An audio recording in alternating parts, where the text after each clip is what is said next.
have people who are farmers or people working at the scheduled caste or backward classes. So a lot of sections are agitating against this present government, and especially Bhagwant Mann. What he has been doing is they have been promising heaven to the farmers, but once the farmers call off their protest, nothing happens. So this is exactly what is happening is once they call off the protest, they promise that by so and so date, whatever promises have been made would be implemented. And once the promises are not implemented, the farmers or the laborers or the government employees, they once again start with these kind of dharnas or garaos. So it's most unfortunate they take 2 steps forward and 3 steps backward. It's a very, very aggressive government. For the last 2 months they are missing. They are all in Gujarat. The Chief Minister, his cabinet and now they have decided with bag and baggage to shift to MCB elections in Delhi. They were meant to rule Punjab. They are completely absentee landlords. And they have left the state as an orphan child. So it's most unfortunate what is happening. But this is what is in store for people of Punjab for the next couple of years. You know, Mr. Bajwa, we had the pictures of Mr. Arvind Kejriwal also in Gujarat. Arvind Kejriwal is in Gujarat. Bhagwant Mann is in Gujarat. And it's free for all.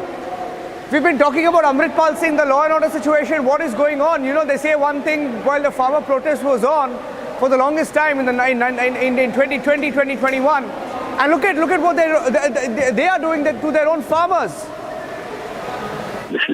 See, you must understand, they are a one-time wonder. People have made this grave mistake of getting this kind of anarchist party. They are a party of anarchists. They have no principles. Their leaders have no experience of governing the state. They have left the whole of the state establishment in shambles. Punjab is in a very precarious condition. Nobody's life, nobody's property is safe in Punjab. People are asking for ransoms. People are being kidnapped. Daily killings are going on, and there's rampant drug abuse in the state. And the Chief Minister is doing that Gujarati.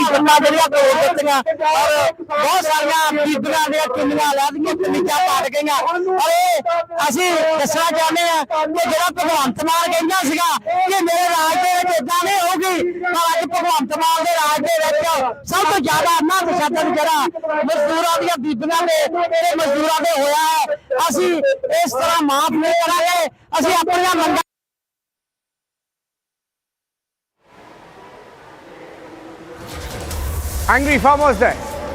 Angry farmers. They were just protesting, asking for their right in Punjab. Let's cut back to the feed on ANI. On ANI service, the farmers who are speaking, and on your screen right now, that's Bhagwant Mann who's in Gujarat. Bhagwant Mann is in Gujarat. Arvind Kejriwal is in Gujarat. And it's free for all in Punjab. The farmers protesting on the highways have been thrashed. Look at those pictures, unprecedented. You remember those pictures of the Sangrur border, ladies and gentlemen, when the farmers of Punjab were protesting in the NCR. And it was a protest that went on for months together. Highways were blocked. Economic work was stalled. And yet, did you see this kind of a crackdown? A brutal crackdown. And as Bhagwant Mann is in Gujarat. On Amritpal, he was in Gujarat. When questioned, let me go close to also to Sukhjinder Randhawa ji. Sukhjinder Randhawa of the Congress joining us on the phone line. Farmer leader Randhawa ji, ये जो हो रहा है, भगवंत मान जी तो गुजरात में है, केजरीवाल जी भी गुजरात में है, और जो हमारे जो फार्मर्स है, किसानों को लाठी मिल रही है वहाँ पे. देखिए, आज आप अगर रिपब्लिक टीवी वाले भगवंत मान की प्रेस कॉन्फ्रेंस और पंजाब के किसानों के लाठीचार्ज दोनों को साथ साथ चलाएंगे, हिंदुस्तान के लोगों को पता चल जाएगा कि ये पंजाब का चीफ मिनिस्टर कितना झूठ और पंजाबियों के साथ ब्लंडर कर रहा है. ये आप अगर आज उनकी प्रेस कॉन्फ्रेंस और आज के पंजाब के ऊपर जो लाठीचार्ज है दोनों को साथ साथ चलाइए, लोगों को पता चल जाएगा पंजाब का चीफ मिनिस्टर पूरे हिंदुस्तान को मिसगाइड कर रहा है, मिसलीड कर रहा है, गलत इन्फॉर्मेशन दे रहा है। जो पंजाब के हालात हैं, आप लॉ एंड ऑर्डर पर चले जाइए, आप एग्रीकल्चर के ऊपर चले जाइए, आप आरडीएफ की जो आज बात कर रहे हैं, पंजाब के फाइनेंस मिनिस्टर की गवर्नमेंट ऑफ इंडिया दे नहीं रही। हर स्टेट को, हमारा भी 5 साल राज रहा है, गवर्नमेंट रही है, हमें भी आरडीएफ की प्रॉब्लम आई, पर जो आरडीएफ को जो सरकार चलाता है उसको आरडीएफ जहाँ कोई नाम मिलना या मिलना अलग बात है, पर स्टेट के लिए लोगों को कहना कि हमें गवर्नमेंट ऑफ इंडिया नहीं देती, तो हमें भी नहीं दे रही थी, हमें भी बहुत मुश्किल आ रही थी, पर फिर भी हमने अपने रिसोर्सेज पैदा किए। आज पंजाब के साथ जो इन्होंने कहा था, भगवंत मान इनकी रैलीज में और दिल्ली में जब इनकी एजिटेशन हुई थी और कांग्रेसियों को वहां जाने के बिल्कुल मनाही थी, वो कहते कि कांग्रेस नहीं एंटर कर सकती हमारे वहां प्रोटेस्ट पर। ये आम आदमी पार्टी वहां बैठकर उनके साथ बैठी थी। आज उन्हीं किसानों के ऊपर लाठी चल रही है, डंडे बरस रहे हैं, उनकी एक बात नहीं मानी जा रही। और मोर ओवर वो जो किसान कहते हैं कि हमें इन रिटन अंडरटेकिंग दीजिए कि आप एश्योरेंस दो। मेरे को एक बात नहीं समझाई, जहाँ इस गवर्नमेंट को समझ नहीं आ रही, जो कैबिनेट का डिसीजन होता है वो रिटन जो गवर्नमेंट की एश्योरेंस है ऊपर उससे ऊपर है।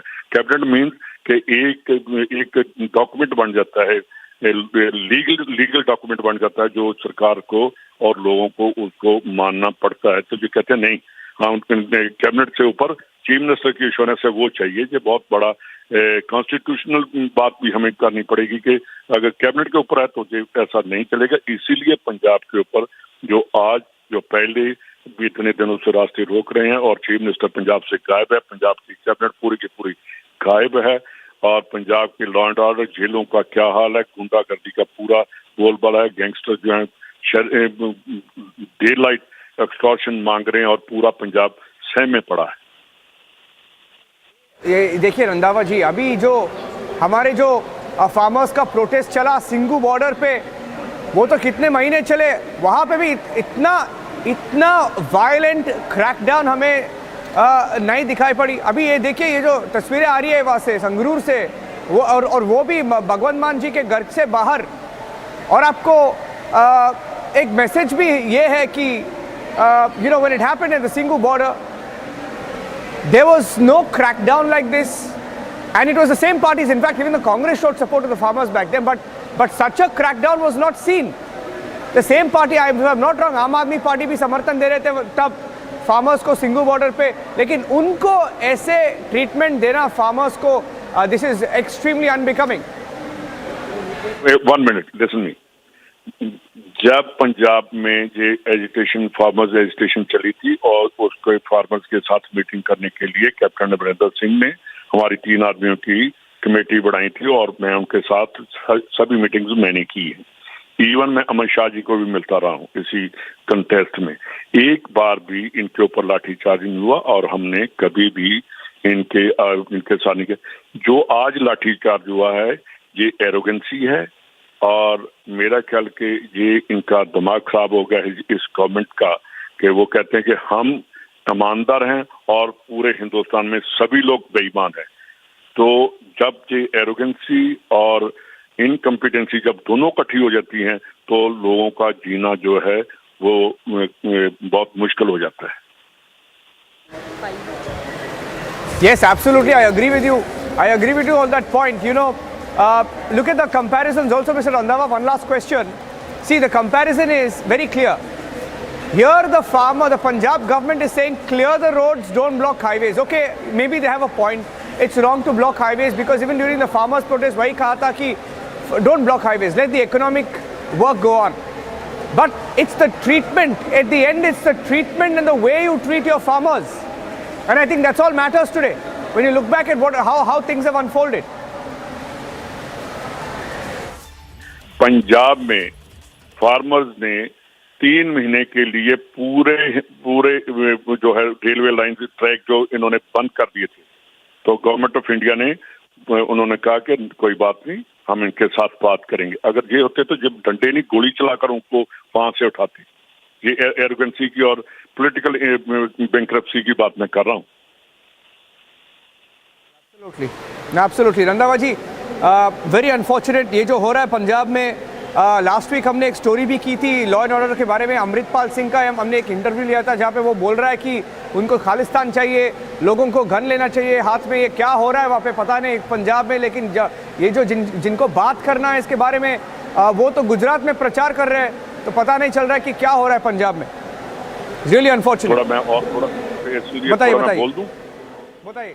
ये जो कर रहे हैं चीफ मिनिस्टर साहब, इन्होंने आज तक अमृतपाल के अगेंस्ट या उसके लिए कि क्या वो पंजाब में कर एक भी स्टेटमेंट नहीं आई। इवन इन्होंने वो जो हमारे पंजाब में पुराने है लीडर, उनको स्नैप किया था। दूसरी बात, इन्होंने कहा कि जो लाइसेंसिंग आर्म्स हैं उनकी वेरिफिकेशन की जाए। मैं चीफ मिनिस्टर को बताना चाहता हूं कि जब टेररिज्म था, पंजाब पुलिस ने लोगों को कहा था कि अगर आप लाइसेंस नहीं ले सकते, वेपन नहीं परचेज करते, तो पंजाब पुलिस ने लोगों को उनको प्रोवाइड किए थे वेपन्स कि आप लोग जो है टेररिस्टों का मुकाबला करो। और पंजाब के लोगों ने पुलिस के साथ मिलकर, पुलिस से वेपन्स लेकर ये टेररिज्म का मुकाबला किया था। आज पंजाब में ऐसे हालात बन गए हैं, शरीफ आदमी की बंदूक अपने पुलिस स्टेशन में जमा करवा रहे हैं। गुंडे जो अनलाइसेंस्ड जो इलीगल वेपन्स है वो पंजाब में शरेआम घूम रहे हैं। इनको इस गवर्नमेंट को इतना नहीं पता कि हमारे साथ पाकिस्तान बैठा है जो कभी हिंदुस्तान को स्टेबल नहीं रहने देगा, पंजाब को डिस्टर्ब करेगा और हिंदुस्तान को डिस्टर्ब करेगा। ये नेशनैलिटी की कमी है, मैं कहूँगा नेशनैलिटी की कमी है। ये अनार्किस्ट हैं, अनार्की फैला रहे हैं पंजाब में। इसके ऊपर हमें ध्यान देना चाहिए पंजाबियों को और हिंदुस्तानियों को। ठीक बात कही आपने, बहुत गंभीर मामला है। Thank you very much Randhawa ji, good to talk to you. That's Sukhjinder Randhawa, Congress MLA, joining us from Punjab on the phone line. Let me also go across to more leaders. Hardeep Singh Kangra, also a Congress leader from Punjab, joining us. Hardeep Singh Kangra ji, you know, you've been on so many debates. Mr. Kingra, so many debates that you've been on during the farmers' protest, and nobody remembers seeing such a crackdown, sir. Such a violent crackdown, such a brutal crackdown in Sangrur. It went on and on and on. This is really unprecedented. You know, this present Punjab government is working on a knee-jerk reactions. You know, if you remember, this Chief Minister of Punjab, Mr. Bhagwant Mann, used to say on the stages that when we will form the government, there will not be any dharnas, there will not be any protests, there will not be any water cannon, there will not be any Lathicharge, there will not be any person going on the tanki, and there will not be any protest. Now, all this thing is happening. He specifically said once, if you remember, that if Mr. Prakash Singh Badal is so insecure as Chief Minister of Punjab, he should start a poultry farm. Now this man is moving with 42 vehicles and 350 security personnel. So he can jolly well start a poultry farm if he wants. So the question is, to win election, you tell all the lies. This is the strategy of the Aam Aadmi Party in Himachal, in Gujarat, and this was in Punjab. Of course, they succeeded in Punjab because people believed them. But now it is just 9 months and the people are fed up with this government in 9 months. And let me tell you one thing, this party is like an ephemeral. They came in the rainy season and they will perish after the rainy season. So 5 years, fine, but you never know that they will be eliminated out of the scene, you know, in Punjab politics forever after 5 years. Well, absolutely. Mr. Kingra, we'll speak again later this evening. Breaking news coming in from Sangrur. Really disturbing pictures. We have two more panelists on the phone line with us right now. Looking at horror, the kind of pictures that are coming out. Labour and trade unions protesting. Farmers also protesting on the streets of Sangrur outside Chief Minister Bhagwant Mann's residence. Ramnik Mann is on the phone line. Political analyst Anil Sareen of the BJP also on the phone line. Taking both gentlemen on the phone line right now. Ramnik, you've also been on these debates during the farmers' protest. I mean, at the height of the protest, you didn't see something like this. At the height of the Sangrur protest, can you imagine if the same thing had happened in Sangrur? My God.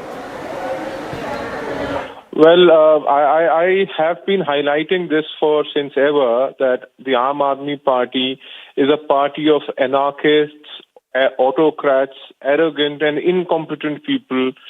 The best that they can be described is as pathological liars and opportunists.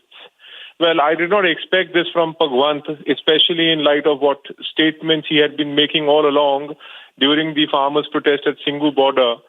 They made commitments to assistant professors, 1,158. The same treatment was meted out to them when they had gone to the higher education minister's residence.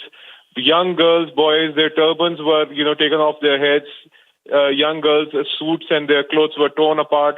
This is how they operate. This is how, the anarchist behavior of the Aam Aadmi Party is now at full display and for everybody to see. This is something which is very disturbing, especially in a border state like Punjab. Well, when the farmers have been asking for their rights and duly promised to them, and, these promises were made by none less than Arvind Kejriwal and Bhagwant themselves. So now when it's time for them to keep their word, they would come forward and they would, lathicharge on the farmers who are protesting. This had never happened, like you rightly said. Had this happened at Sangrur border, it would have become an international event. It would have, Mia Khalifas and Rihanas and, God knows what not. All those politicians in Canada would have jumped in and said, look, how they're treating Sikhs, how they're treating farmers. Now, let's ask, if they are lathi charging farmers, you see, the same slogan would come at for not no farmer, no food. So when you lathi charge farmers, what is the backlash? What is the repercussion of this? This really needs to be seen. And the gentleman who was speaking before me, I completely agree and concur with him that in time to come, they would actually dominate in Punjab, but from the national political stage. Well, absolutely. Yeah. You see the language that they spoke back then during the farmer protest. You remember that agitation when they all stormed the national capital, went to the Red Fort. You remember all of that, Anil, Mr. Sareen? You remember that? And what they said back then, and look at the pictures now. Can they justify it? This brutal act cannot be justified. This is the same party, Aam Aadmi Party. Before elections, Kejriwal as well as Bhagwant Mann keep on saying that there will be no lathi charge, no protest, no these persons climbing the water tanks and all that. They promised moon on earth, and now when the people are asking for where is our moon, now they feel disturbed because they have no answer. That is a problem. और आज जो कुछ हो रहा है ये बहुत चिंता का विषय है. और जब दिल्ली में ये किसान बैठे थे केंद्र सरकार के खिलाफ, तभी अपने वर्कर्स भेज रहे थे, उनको जलेबियां भेज रहे थे, पानी सप्लाई कर रहे थे. उस समय तो ये कह रहे थे कि ये भगवान का रूप है जी, किसान अन्नदाता है, इसके ऊपर जो है इतने दिन हो गए इनको बैठे हुए, केंद्र सरकार इनसेंसिटिव है. क्या आज भगवंत मान बताएंगे कि ये क्या हो रहा है? केंद्र सरकार ने तो एक लाठी नहीं चलाई है. आपने तो उनको पीट के भगा रहे हैं. आपकी मैं देख रहा हूँ आपके टेलीविजन के ऊपर, स्क्रीन के ऊपर, किस तरह से उनको बुरी तरह पीटा जा रहा है. क्या ये है भगवंत मान? क्या ये है आम आदमी पार्टी का असली चरित्र? हम पहले से कह रहे थे कि इनकी कथनी और करनी में बहुत अंतर है. ये जो कहते हैं वो कभी नहीं करते, और ये केवल लोगों को मूर्ख बनाते हैं. और इतनी एरोगेंस इनके आ गई है इस पार्टी में. पंजाब ने 92 विधायक इनको क्या चुनकर दे दिए. They become arrogant. Even today their local body minister says कि पंजाबी बेवकूफ है. अरे भाई, इन्हीं पंजाबियों ने आपको सत्ता में बिठाया है और आपके मंत्री कहते हैं कि पंजाबी बेवकूफ है. So this is the height of arrogance in this government and the leaders. So BJP strongly condemns this lathicharge. It is a very worrying situation. In fact, we have those pictures coming in of Bhagwant Mann campaigning in Gujarat as well. Anil Sareen and Ramnik Mann, thank you for joining us. Getting in more pictures, in fact, they're making pro-farmer promises in Gujarat and in Punjab. That's the treatment that farmers are being handed out. It's a reality. The picture is playing out. I'm taking a short break. Story broken by Republic TV of the Sangrur crackdown, the brutal crackdown on farmers who were protesting outside the Chief Minister of Punjab, Bhagwant Mann's residence. Of course, he wasn't there. He was in Gujarat campaigning. And farmers who are asking for their MSP. They wanted an MSP promise. They've been met with a brutal crackdown. That story continues when we come back. Stay tuned.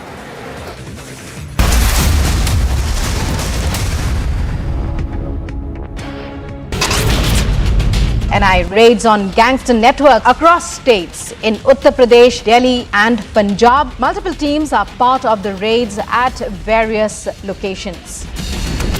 International Film Fair Festival that happened in Goa, where the statement from Nadav has clearly mentioned that a Kashmiri file is nothing but an propaganda. Smriti Irani slams Rahul Gandhi, says he's marching with those who want to break India.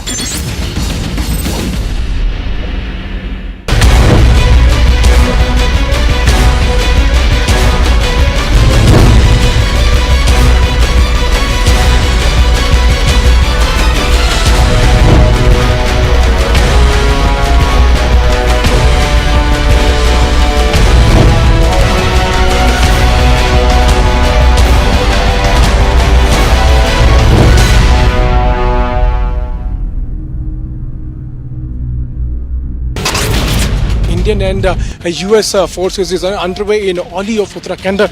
There's a drill which they are right now showcasing, and that's the search and rescue operation drill. The NIA has targeted the gangster network in North India as raids are being conducted by the agency in parts of Uttar Pradesh, Delhi, Punjab, Rajasthan. Congress President Malegaon during his address at a public meeting for the party's campaign in Gujarat last evening compared Prime Minister Modi with Ravan.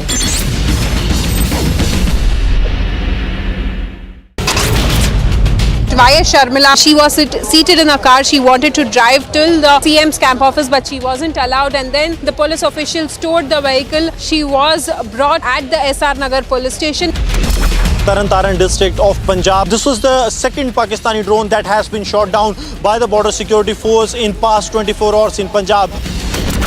The Delhi police has filed a petition at the court getting this narco test done on December 1, and this has been accepted.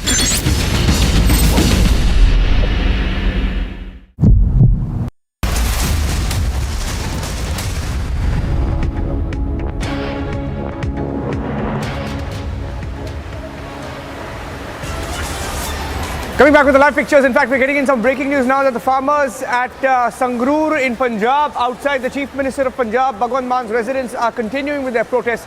They're not giving up, unrelenting despite the crackdown, despite the brutal crackdown and the lathis that were rained on them. The excuse given by the government is that they wanted these farmers to get out of the way and move out. They didn't want them to sit on highways. Takes you back to what happened at the Sangrur border when thousands of farmers, mostly from Punjab, were at the Sangrur border for months and months together. And even back then, the Aam Aadmi Party claimed they stood with the farmers. They said they would never let farmers face such a fate. And look at the pictures today. Back then, there were pictures of Manish Sisodia. In fact, we have those pictures when Manish Sisodia and the entire team at Aam Aadmi Party gave a langar for all the farmers in Punjab. In Punjab, today, the pictures are coming in. In fact, we're getting in more breaking news updates now. Amandeep says that the protests continue. Back then, they gave a langar for the farmers at Sangrur. But right now, farmers are getting lathis. Langar at Sangrur, lathis at Sangrur. That's the reality. And across the board, opposition parties in Punjab asking questions of Bhagwant Mann, who, by the way, is not even in Punjab, he's in Gujarat now. We had live pictures coming in from Gujarat of Bhagwant Mann campaigning. Arvind Kejriwal is campaigning. And look at the irony. That's the langar at Sangrur and lathis at Sangrur. At the Sangrur border, the Aam Aadmi Party sent its senior most leaders to meet the farmers who were protesting, to spend time with them. They made promises back then. In fact, that was one of the prime reasons why they were voted to power. They claimed they were with farmers completely back then, and that they used the farmers' protest as perhaps one of the main issues to get into power in Punjab. Let me go across to Amandeep, who's getting us more breaking news updates now. Amandeep, we are hearing that the farmers have begun their protest, resumed their protest despite the Lathicharge and the crackdown. Well, absolutely, Niranjan. The farmers are very much upset with the behavior of Aam Aadmi Party against them. And in fact, they have resumed the protest at the same place, at the same location, in the same force and with the extra anger against Aam Aadmi Party government. And this time, heavy police has also been deployed by the Sangrur, and even the anti-riot police has also been deployed to stop the farmers. But this time, farmers are very much adamant and they are very much upset the kind of behavior from the side of Aam Aadmi Party. No minister, Niranjan, the point that need to be noted is no minister, neither any leader nor any Aam Aadmi Party worker has came down to negotiate the talks to defuse the protest. Straight away, they have taken the decision of the Lathicharge, and this Lathicharge is has been directly orders given by the government. And in fact, without orders, police cannot Lathicharge. Just because this is not the first time that farmers are protesting outside the Chief Minister's residence in Sangrur. Earlier also similar protests happened at the same location with the same demands. And when Chief Minister Bhagwant Mann promised that all the queries and the issues will be resolved, but the farmers wanted that assurance should be in a written manner. That did not happen. That is the point where the farmers again resumed their protest today itself. And now the Aam Aadmi Party has decided to apply the force to defuse the protest. And in fact, the farmers are coming up with a more number in a massive anger against Aam Aadmi Party. Now the entire highway again blocked. The farmers are standing there raising the slogans against the Aam Aadmi Party government. And in fact, they are also confessing that they have earlier they have supported during the assembly elections of Punjab to Aam Aadmi Party, but now they are regretting their decision to support Aam Aadmi Party, bringing them into the path the kind of behavior they are facing from the side of the government. Chief Minister himself is in Gujarat. Entire cabinet is in Gujarat, completely occupied in the poll campaign, and even making certain kind of claims in the Gujarat campaign that Aam Aadmi Party is a pro-farmers party, and even they are trying to post themselves. But this show reveals the ground reality. This show reveals the intent of the Aam Aadmi Party against the farmers. The kind of Lathicharge has... Okay, I have to take a short break right now. Amandeep, thank you for joining us. I'll take a short break now. We're coming back with the live pictures from Sangrur in Punjab. You're looking at the farmers in Punjab and trade unions included who are protesting, asking for MSP for farmers. MSP, minimum support price for farmers, which was also one of the demands at the height of the farm stir in Sangrur. And then back then, people like Kejriwal, politicians like Kejriwal, Sisodia, Bhagwant Mann included, met farmers at Sangrur, promised support. And now, times have changed, treatment also has changed. Stay tuned.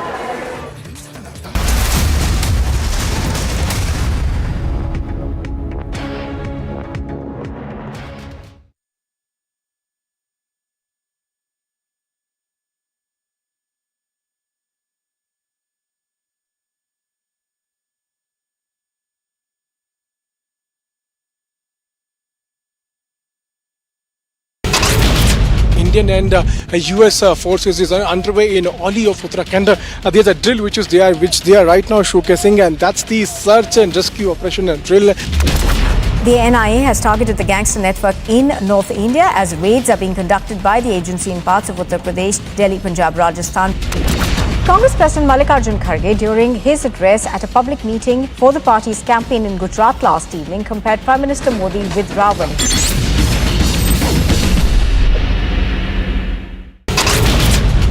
YS Sharmila, she was seated in a car. She wanted to drive till the CM's camp office, but she wasn't allowed, and then the police officials towed the vehicle. She was brought at the SR Nagar police station. Taran district of Punjab. This was the second Pakistani drone that has been shot down by the border security force in past 24 hours in Punjab.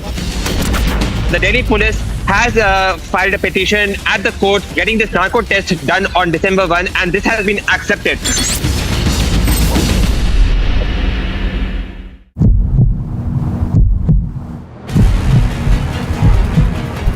Sharmila is seated in the car. This is the very particular car. She is right behind me, and also, as you can see, she is trying to stage protest here. In the meantime, we also see that police officials are now allowing her to move out from this place, and also at the same time there are vehicles which are put across just before her vehicle, and the police officials are asking her to get down because she does not have permission to go ahead, and also at the same time she has been questioning the government here in the state of Telangana.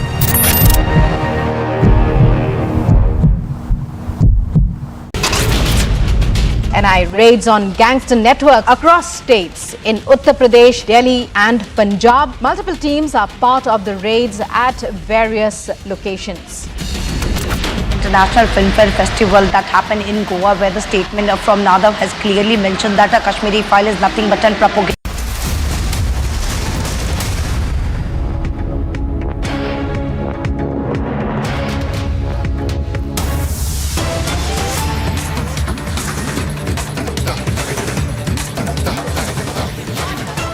In fact, farmers have resumed their protest. Farmers have resumed their protest despite the Lathicharge. These are live pictures coming in. Live pictures are breaking on Republic TV as the Aam Aadmi Party Mann government crushes the farmer protest in Sangrur, outside the Chief Minister of Punjab's residence, and getting in more pictures of how this protest is continuing despite the crackdown, despite the hundreds of policemen who landed up there outside the Chief Minister's residence.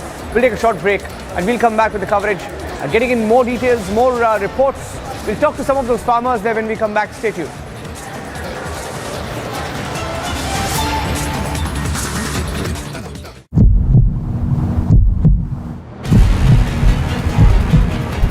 Sharmila is seated in the car. This is the very particular car. She is right behind me, and also as you can see, she is trying to stage protest here. In the meantime, we also see that police officials are now allowing her to move out from this place, and also at the same time there are vehicles which are put across just before her vehicle, and their police officials are asking her to get down because she does not have permission to go ahead, and also at the same time she has been questioning the government here in the state of Telangana.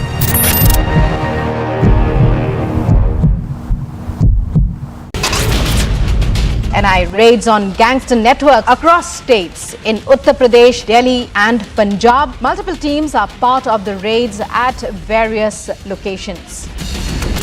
International Film Festival that happened in Goa, where the statement from Nadav has clearly mentioned that a Kashmiri file is nothing but propaganda. Smriti Irani slams Rahul Gandhi, says he's marching with those who want to break India.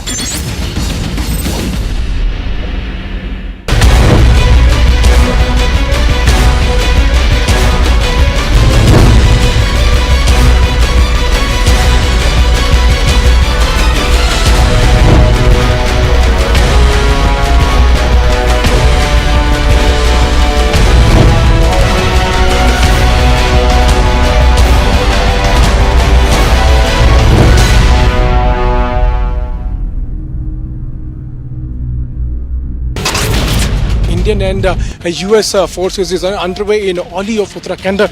There's a drill which they are right now showcasing, and that's the search and rescue operation drill.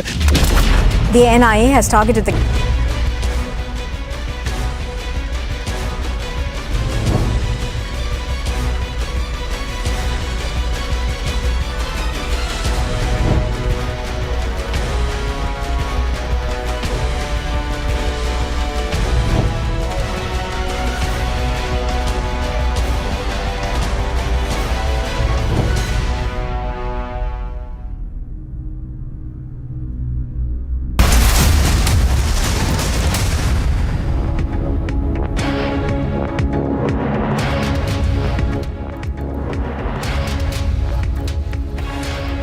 Hello and welcome. You're watching Republic TV. Just minutes back, we saw there was a dramatic crackdown on protesting farmers at Mann residence in Sangrur.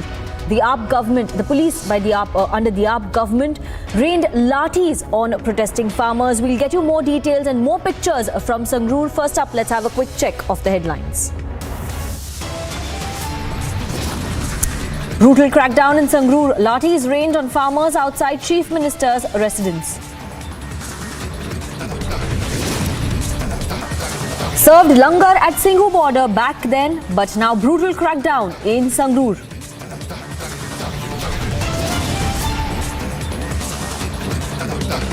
Lapideco's lobbies intolerant line attacks Indian government, says no free speech.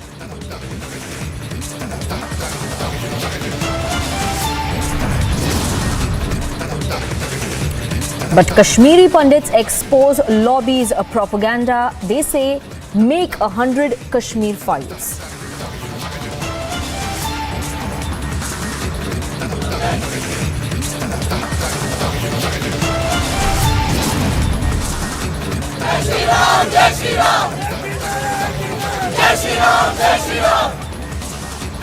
AIMS cyber attack case gets bigger. IP addresses from foreign country now under scanner.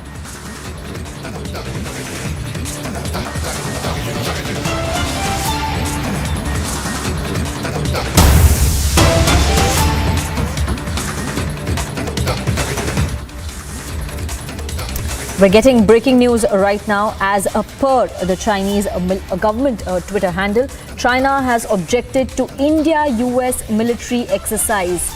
This is a military exercise that is taking place in Oli in Uttarakhand, just 100 meters from the China border. Republic has been reporting from the military exercise site, getting you reports on the exercises that have been taking place between the Indian and the US armies. The preparations are there. From Oli in Uttarakhand, China is now objecting to it. As per the tweet by a Chinese government handle, The India-US joint exercise near the line of actual control in the border area is not helpful for building trust between China and India. This is the latest tweet that is coming in from the Chinese government on the India and US military exercise that is taking place in Oli in Uttarakhand. In fact, Republic has also been reporting on the exercises that have been taking place, the Yudh Abhyas 2022 that has been taking place in Oli, how the US and the US and Indian armies have been preparing together, have been conducting military drills under the UN mandate. We will have Abhishek joining us live on this broadcast and also Piyush, who's reporting live from Oli as to the Chinese objections to the military exercises that is taking place. Just giving our viewers a backgrounder of the military exercises that is taking place, India and United States are holding the 18th edition of Yudh Abhyas in Oli. Abhishek is in fact joining us on the phone line.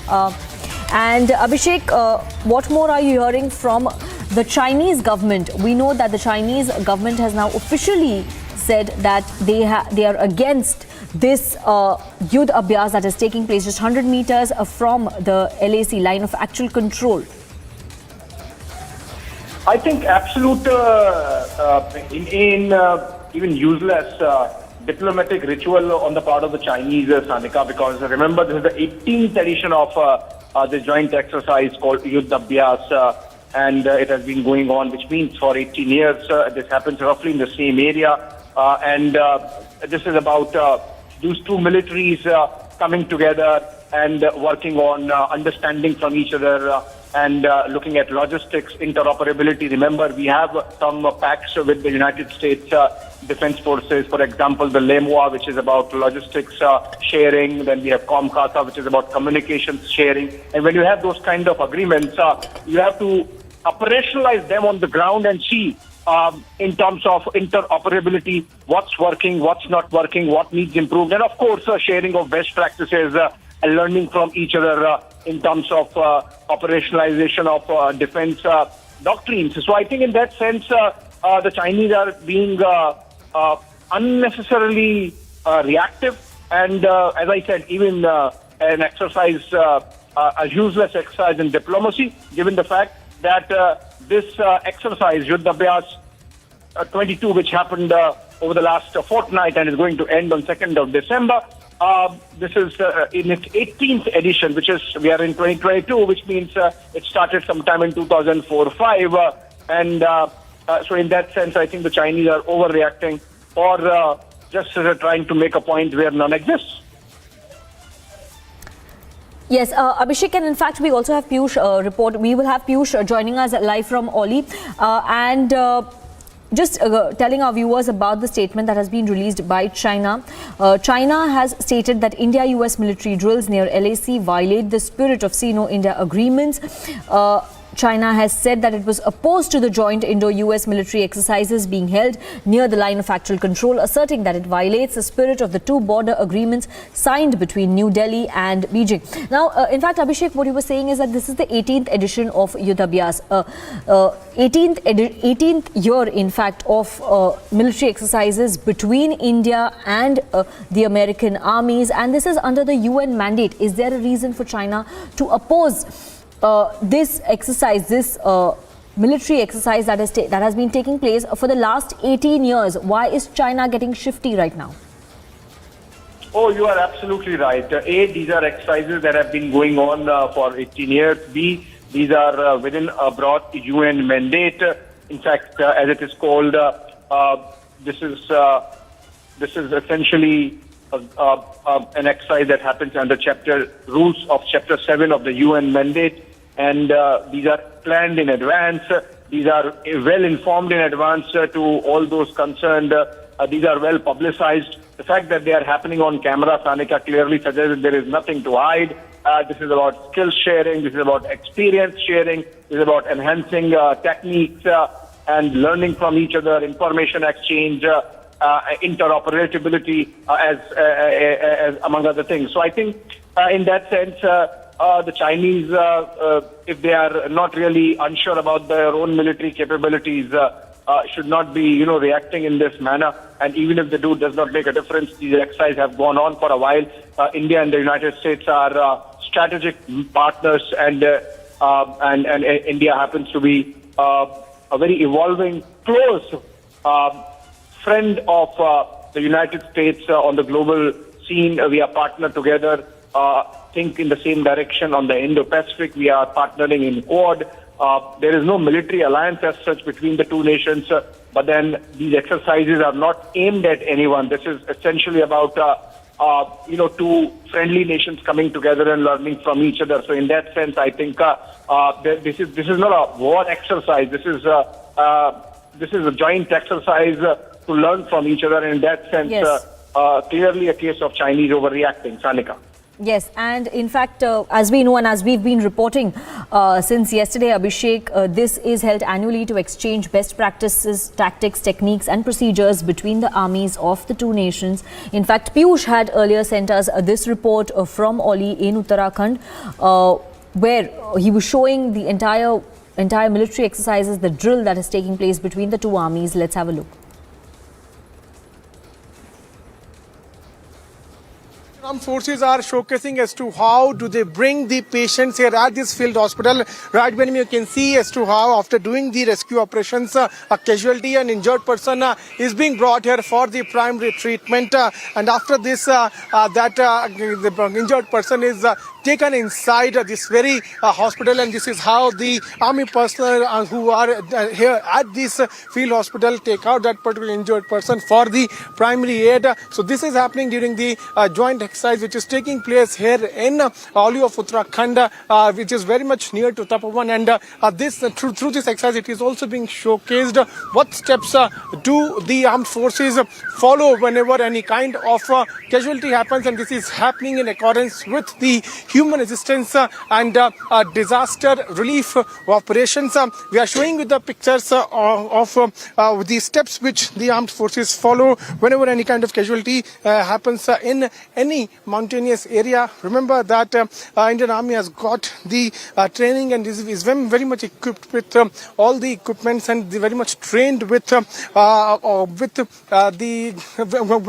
trained in guarding the mountainous areas. So these are the primary treatment. This is the primary treatment which is being given to the injured person here, and these are the steps which they follow, where they ask they try to wake up the injured person, and this is basically during the human assistance and disaster relief operations. So these pictures somewhere tell us as to how the steps those are followed during the disaster relief operations. We'll also try to talk to Colonel Chandrashekhar, who is commanding officer of this field hospital which has been established, and through this they are trying to tell us the kind of primary treatment which is given, and if necessary then the patient is shifted to the other big hospital. So yes sir, what steps are you following? Now the patient is been received here in the reception. We have a surgical team here. They assess the patients again depending on the criticality. Then it is divided into P1, again reclassified.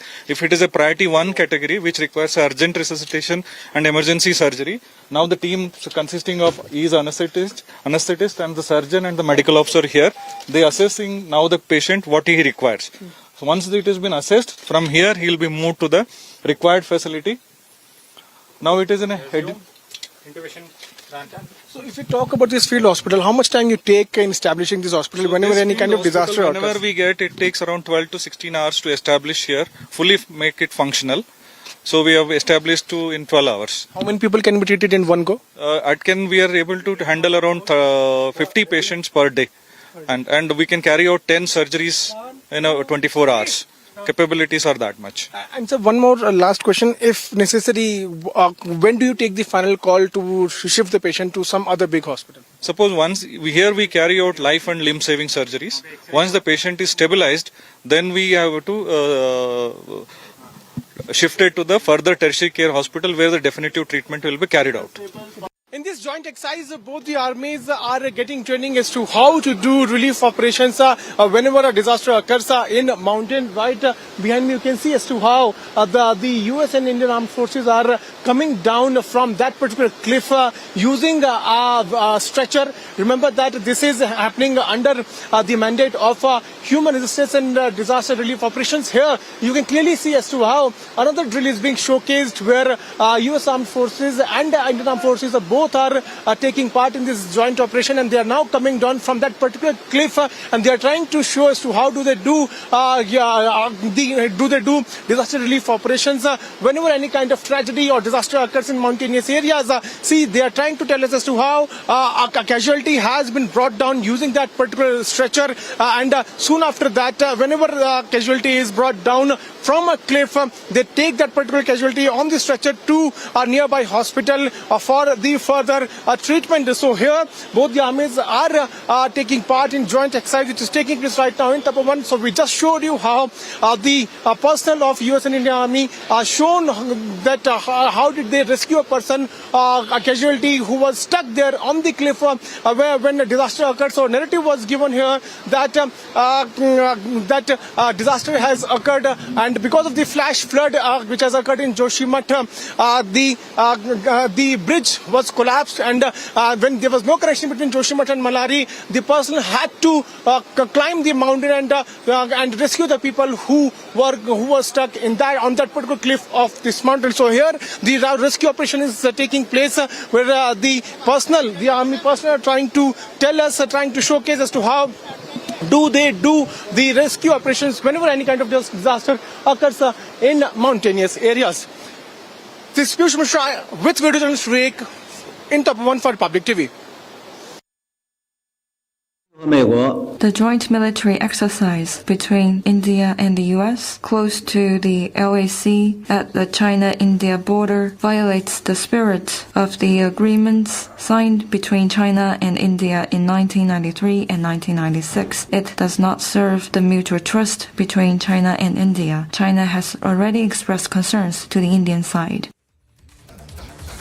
And we have Abhishek joining us live right now as we break this big story about Chinese objection to this annual exercise that takes place between the Indian and the US armies. Abhishek, we heard the Chinese Chinese Foreign Ministry spokesperson there as well. In fact, was stating that this sort of hampers the spirit between the two countries. But we spoke about this. This is an annual exercise. Is there a reason for China to object to an exercise, to a military drill that has been happening every year?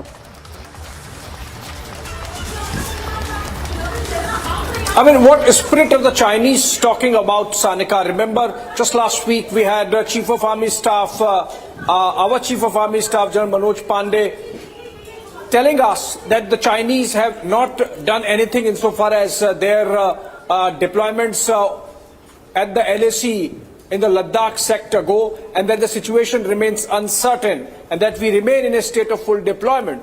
So the Chinese, after 18 rounds of talks or 17 rounds of talks post the Ladakh standoff and whatever happened in Galwan, we cannot forget the conduct of the Chinese, the kind of duplicitous conduct that we have seen on their part in terms of saying something and doing something else. So I think they should not be concerned about an exercise which has been going on for 2 decades almost.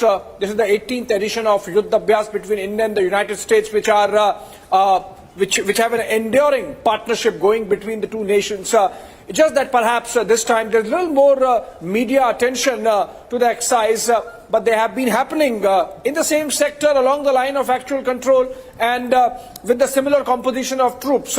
Since they began, India and the United States have signed almost half a dozen military pacts, and that includes the LEMUA and the COMCASA, among others, and those pacts provide for these kind of exercises, in fact, scale them up. So I think we are absolutely within international rules to be doing these exercises. In fact, these are happening as per Chapter 7 of the UN mandate on these kind of joint military exercises, which, by the way, China also carries out, for example, with Pakistan, which we never complain about, or with other nations in the world.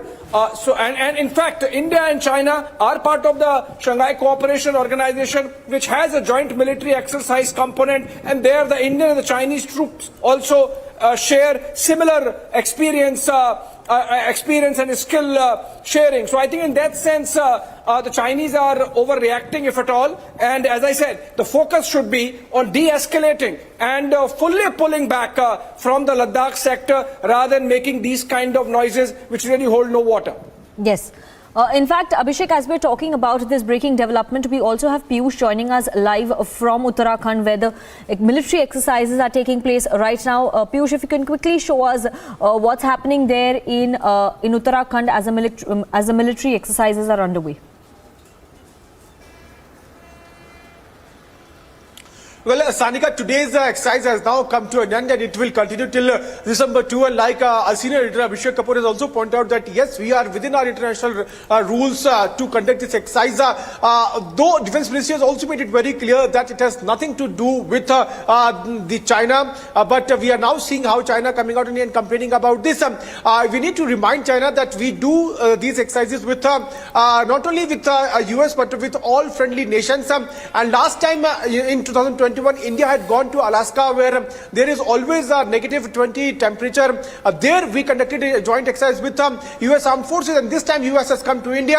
Next year, India will also travel to US. So it happens every day, alternate years. The armies travel to each other's countries. And the main motive of this exercise is peacekeeping. It is basically taking place under the UN mandate. In fact, according to this UN mandate, there are multiple, fields on which this exercise was focused.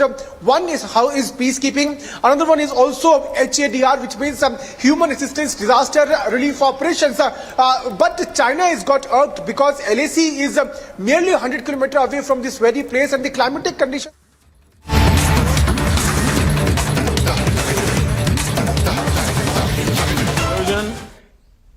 पहले से और भी अधिक भव्य स्वरूप में सामने आया।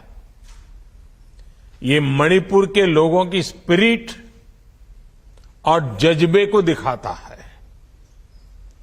विशेष रूप से मणिपुर सरकार ने जिस तरह से एक व्यापक विजन के साथ इसका आयोजन किया, वो वाकई सराहनीय है।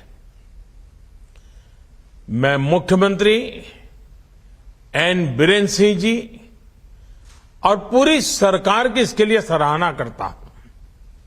साथियों, मणिपुर इतने प्राकृतिक सौंदर्य, सांस्कृतिक समृद्धि और विविधता से भरा राज्य है कि हर कोई यहां एक बार जरूर आना चाहता है। जैसे अलग अलग मणियां एक सूत्र में एक सुंदर माला बनाती हैं, मणिपुर भी वैसा ही है। इसलिए मणिपुर में हमें मिनी इंडिया के दर्शन होते हैं। आज अमृतकाल में हमारा देश एक भारत श्रेष्ठ भारत की भावना के साथ बढ़ रहा है। ऐसे में फेस्टिवल ऑफ वननेस इस थीम पर संगाई फेस्टिवल का सफल आयोजन भविष्य के लिए हमें और ऊर्जा देगा, नई प्रेरणा देगा। संगाई मणिपुर का स्टेट एनिमल तो है ही, साथ ही भारत की आस्था और मान्यताओं में भी इसका विशेष स्थान रहा है। इसलिए संगाई फेस्टिवल भारत की जैविक विविधता को सेलिब्रेट करने का एक उत्तम फेस्टिवल भी है। ये प्रकृति के साथ भारत के सांस्कृतिक और आध्यात्मिक संबंधों को भी सेलिब्रेट करता है और साथ ही ये फेस्टिवल सस्टेनेबल लाइफस्टाइल के लिए जरूरी सामाजिक संवेदना की प्रेरणा भी देता है। जब हम प्रकृति को, जीव जंतुओं और पेड़ पौधों को भी अपने पर्वों और उल्लासों का हिस्सा बनाते हैं तो को एग्जिस्टेंस हमारे जीवन का सहज अंग बन जाता है। भाई और बहनों, मुझे बताया गया है कि फेस्टिवल ऑफ वननेस की भावना को विस्तार देते हुए इस बार संगाई फेस्टिवल केवल राजधानी नहीं बल्कि पूरे राज्य में आयोजित हुआ। नागालैंड बॉर्डर से म्यांमार बॉर्डर तक करीब 14 लोकेशन पर इस पर्व के अलग अलग रंग दिखाई दिए। ये एक बहुत सराहनीय पहल है। जब हम ऐसे आयोजनों को ज्यादा से ज्यादा लोगों के साथ जोड़ते हैं तभी इसका पूरा पोटेंशियल सामने आता है। साथियों, हमारे देश में पर्वों, उत्सवों और मेलों की सदियों पुरानी परंपरा है। इनके जरिए हमारी संस्कृति तो समृद्ध होती ही है, साथ ही लोकल इकोनॉमी को भी बहुत ताकत मिलती है। संगाई फेस्टिवल जैसे आयोजन निवेशकों को, उद्योगों को भी आकर्षित करते हैं। मुझे पूरा विश्वास है ये फेस्टिवल भविष्य में भी ऐसे ही उल्लास और राज्य के विकास का एक सशक्त माध्यम बनेगा। इसी भावना के साथ आप सभी को बहुत बहुत धन्यवाद।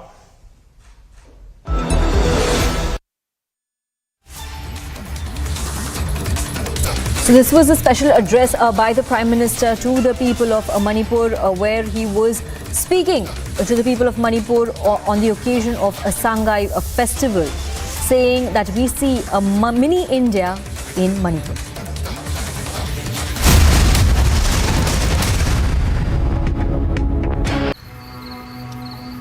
झाके रे झाके झरोखे से झाके हैरत से आंखें अपनी सी दुनिया नई रंगी लागे ख्यालों की खिड़की से मन कूदे भागे झाके रे झाके झरोखे से झाके देख के दंग है छोटे बड़े सारे झाके रे झाके हर कोई ताके तरक्की को टुक टुक हर कोई ताके झाके रे झाके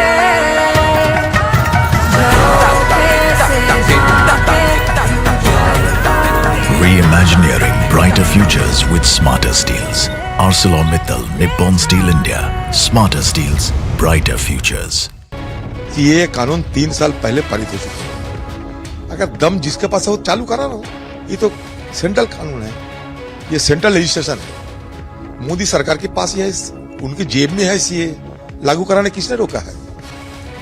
क्यों नहीं लागू कर सकते?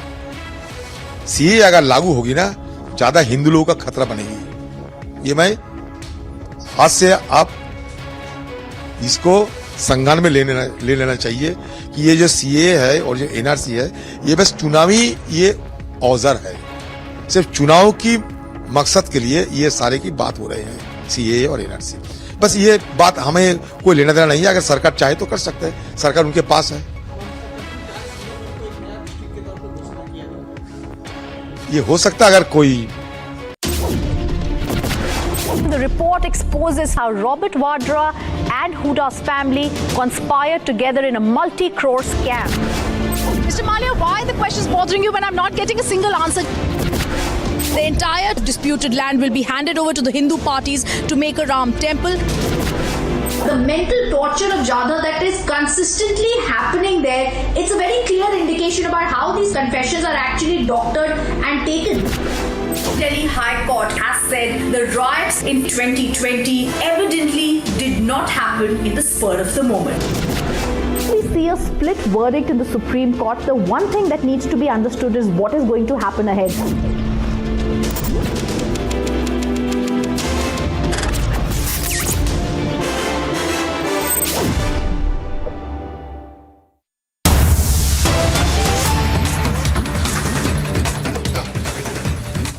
And we're getting breaking news right now that Enforcement Directorate has questioned actor Vijay Deverakonda. This is in connection with his recently released film Liger, and the source of funding for this film is under question, is under investigation.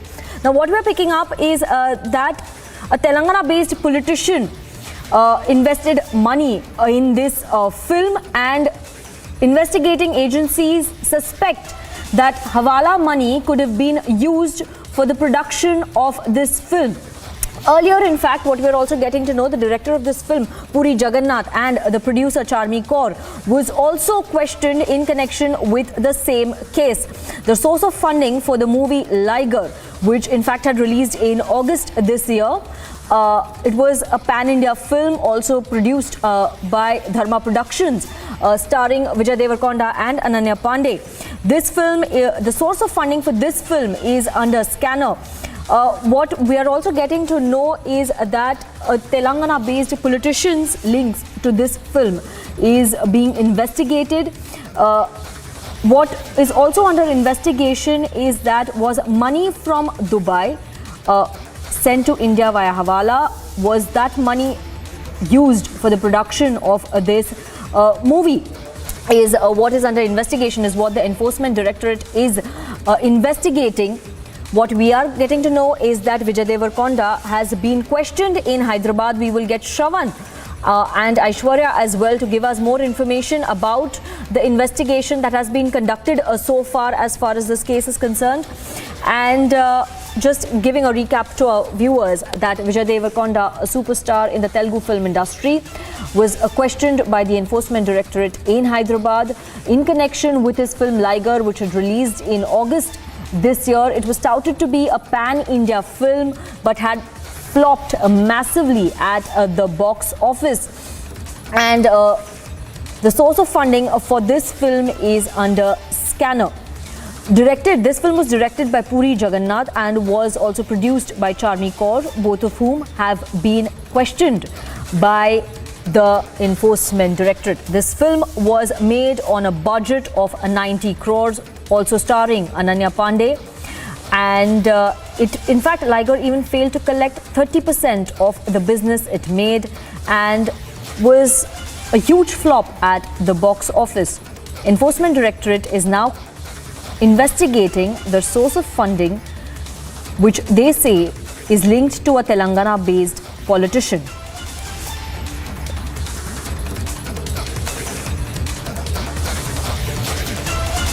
We will have Shravan as well as Aishwarya joining us on this breaking news that we are getting of actor Vijay Deverakonda being investigated. What was the investigation like? What was he questioned on? The source of funding, the Dubai link to the film, the money that was probably poured into the film, was it Hawala money? This is what the Enforcement Directorate is currently investigating. What we can tell our viewers is that recently ED had also summoned Charmi Kaur and director Puri Jagannath. Charmi Kaur, who produced the film, and director Puri Jagannath, who has directed the film. They were also questioned after they have received complaint stating that foreign funding, including Hawala money, was invested in the film Liger, which released in August this year. Now, this interrogation of the producer Charmi Kaur and Puri Jagannath took place a few days back. And today, we are getting to know that Vijay Deverakonda was questioned by the Enforcement Directorate at the ED office in Hyderabad a few hours back.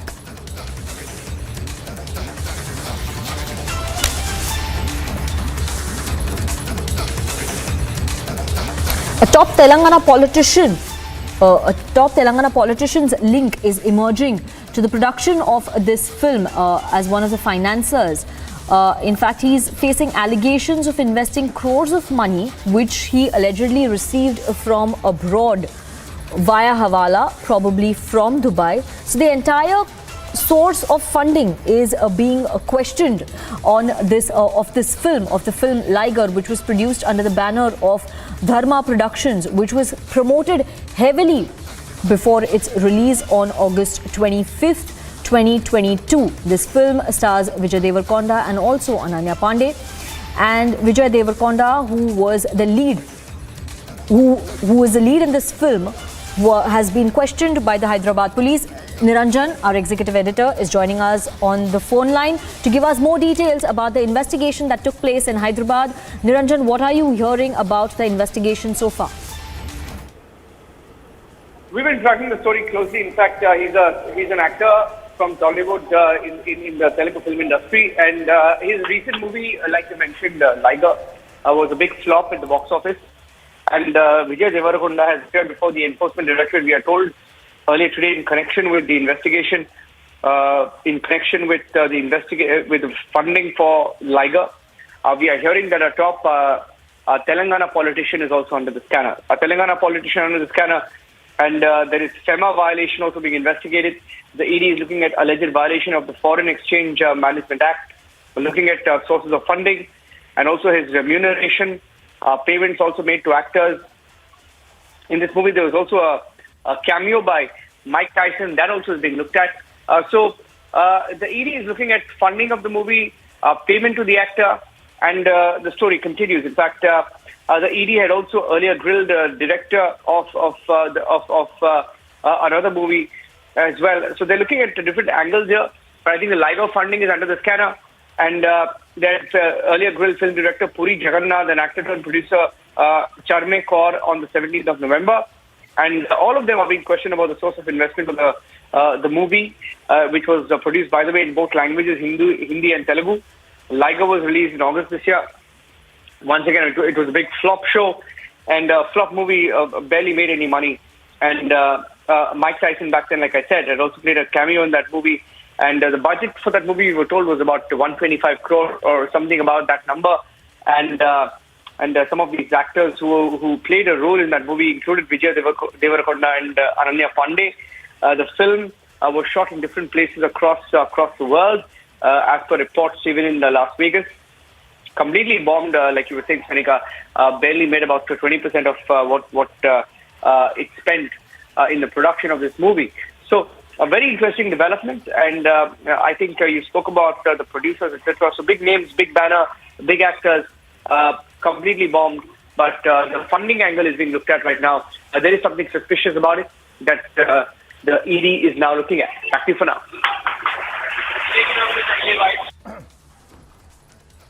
All right, thanks Niranjan there, telling us about the Enforcement Directorate questioning film producer Deverakonda from down south in Hyderabad, where he's being questioned in connection with sourcing of funds for his latest movie, Liger. Let's try and connect with Aneri if we can on more on this, given the fact that this happened in Hyderabad, and this is in connection with a Telangana-based politician. In fact, we can try and get Aishwarya on the phone if we can,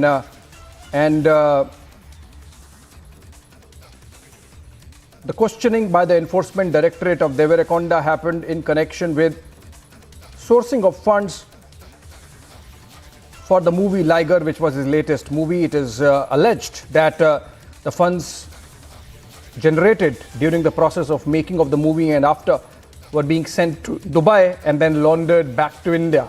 A typical money laundering operation, according to allegations that are being investigated by the Enforcement Directorate. Let's go to Aneri. She's reporting live from Hyderabad. All right, Aneri, over to you. When did the questioning happen of the film producer? What are the specific charges which the Enforcement Directorate is investigating? And has the questioning ended? Is he going to be produced before a court, or the ED? Is the Enforcement Directorate planning to move further, arrest him, or they are just questioning him at this stage? Abhishek, according to our sources, what we are being told is that the Liger movie, which was one of the super hit movie in the Tollywood, and also the cost making of this movie was near about 100 crores. And so, in that regard, ED has been questioning, because Vijay Deverakonda is one of the main persons in this film, and also Enforcement Directorate is now questioning Vijay Deverakonda in connection with the cost, and also most of the film shooting has happened in the foreign countries, and so what we have been told is that now the Enforcement Directorate is looking into the financial transactions as well, and also we are yet to get any sort of confirmation in regard with what will be the next move, because this is also said to be a money laundering case. So now Vijay Deverakonda, who is a Tollywood actor, topmost Tollywood actor, is being grilled by the Enforcement Directorate in the movie for the movie Liger, and also we have been seeing that it's almost been 4 to 5 hours that Enforcement Directorate has been questioning the actor. Producer has now also been come under scandals. The Telangana-based Neta is under the scanner of Enforcement Directorate into this matter. So now definitely a lot of questions being raised in regard with what will be the next move by the Enforcement Directorate, and also because this movie has been one of the costliest movies in the recent times. Almost 100 crores was spent. So definitely a lot of questions and eyebrows being raised in this regard. So now Enforcement Directorate questioning the Tollywood actor Vijay Deverakonda into this matter. All right.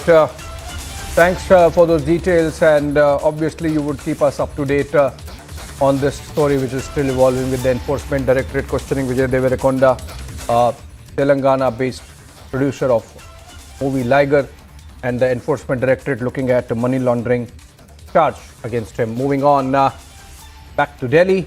Delhi Police's Economic Offences Wing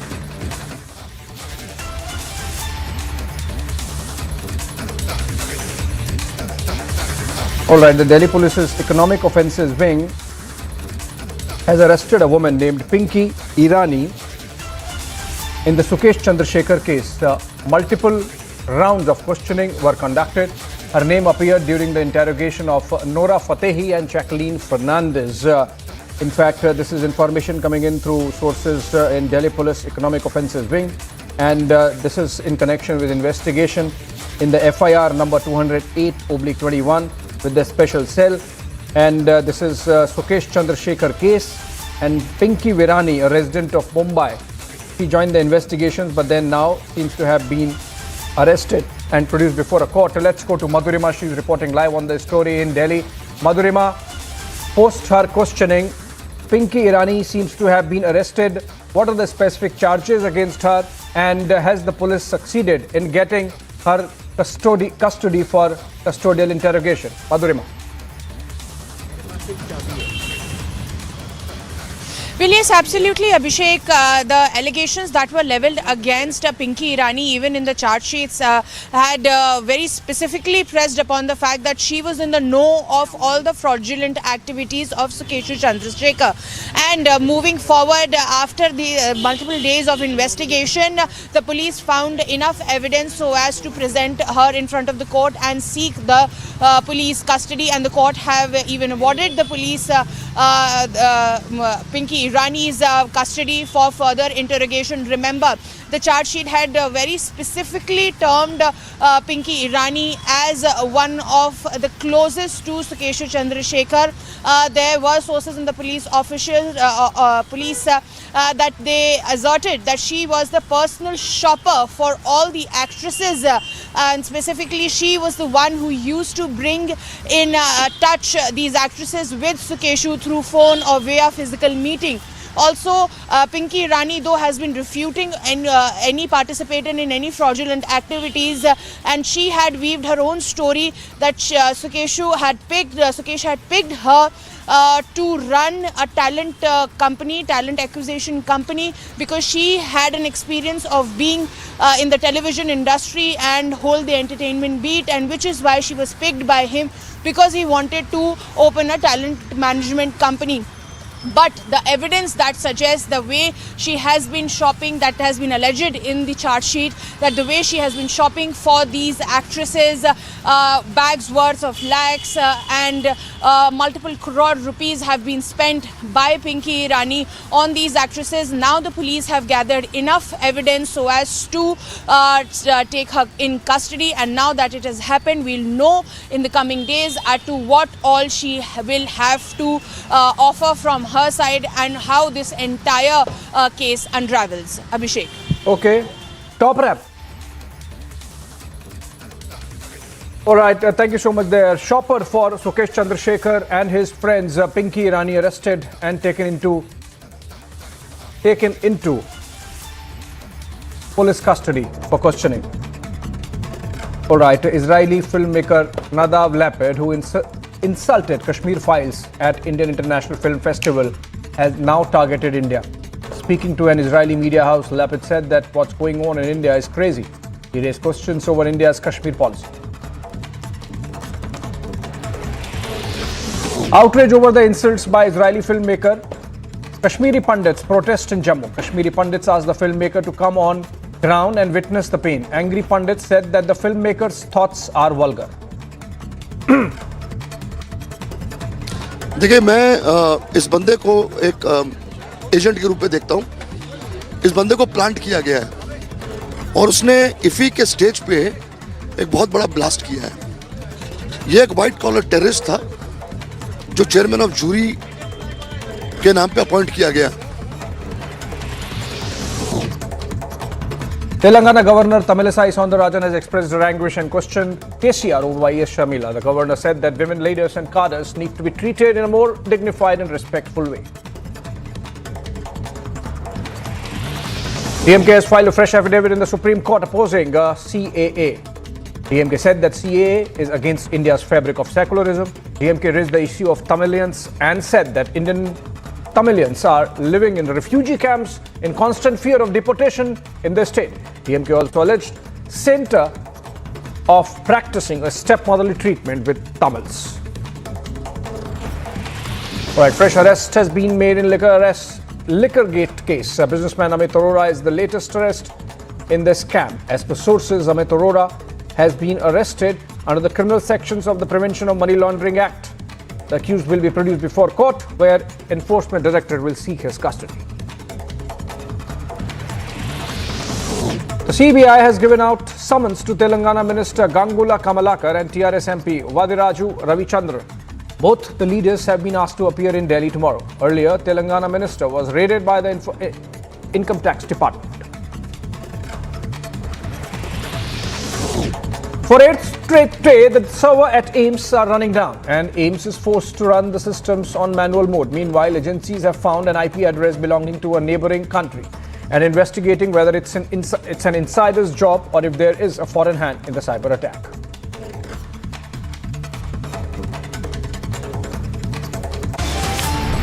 Okay, a short break on the other side. Served langar at Sangrur border. Now, brutal crackdown in Sangrur in Punjab.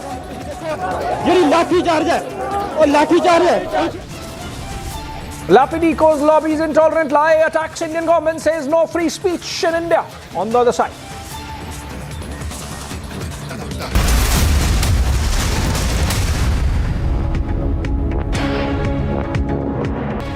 ये कानून 3 साल पहले पारित हो चुका है. अगर दम जिसके पास है वो चालू करा रहा हो. ये तो सेंट्रल कानून है, ये सेंट्रल लेजिस्लेशन है. मोदी सरकार के पास ये उनकी जेब में है. सीए लागू कराने किसने रोका है? क्यों नहीं लागू कर सकते? सीए अगर लागू होगी ना, ज्यादा हिंदू लोगों का खतरा बनेगी. ये मैं आज से आप इसको संज्ञान में ले लेना चाहिए कि ये जो सीए है और जो एनआरसी है, ये बस चुनावी ये औजार है. सिर्फ चुनाव की मकसद के लिए ये सारे की बात हो रहे हैं, सीए और एनआरसी. बस ये बात हमें कोई लेना देना नहीं है. अगर सरकार चाहे तो कर सकते हैं, सरकार उनके पास है. ये हो सकता है, अगर कोई शासन के लिए कुछ भी हो सकता है. हमें इसमें कोई आपत्ति नहीं है. कानून व्यवस्था को अगर सही ढंग से चलाना है, इसके लिए कोई निर्णय ले सकते हैं सरकार की अपनी ये अधिकार बनते हैं. Around 7 a.m., a massive fire broke out in a plastic factory in Lilua area in Havra district of West Bengal. The factory was filled with raw materials which escalated the spread of the fire. As a result, thick smoke engulfed the nearby areas. As per initial report, some people were inside the factory while the fire broke out, but all were safely rescued and no casualties were reported. According to the fire department, 4 fire tenders tried to douse the fire. It is also alleged that no fire extinguishing system was installed inside the factory. Fire officials have stated that a detailed investigation has been launched, but the reason of the fire is yet to be confirmed. Bureau Report, Republic TV. In a fatal road accident, 6 people have lost their lives while 15 others severely injured in Uttar Pradesh's Bahraj. Initial reports suggest that the accident took place due to a collision between a roadways bus and a truck in Tapesipa area. Police teams rushed to the spot and injured were shifted to the nearest hospital. Chief Minister Baswaraj Bommai, as we'd been reporting earlier, is set to visit Belgavi on the 2nd of December. Bommai will visit the bordering village of Belgavi. The Delhi Liquorgate. Now, the Enforcement Directorate has now arrested Amit Arora. Now, remember, it's the 6th arrest in the case. The joint operation for the BSF as well as the Punjab police, as they have recovered 5 AK rifles, 5 pistols and 9 magazines that have been recovered from the Firozpur area.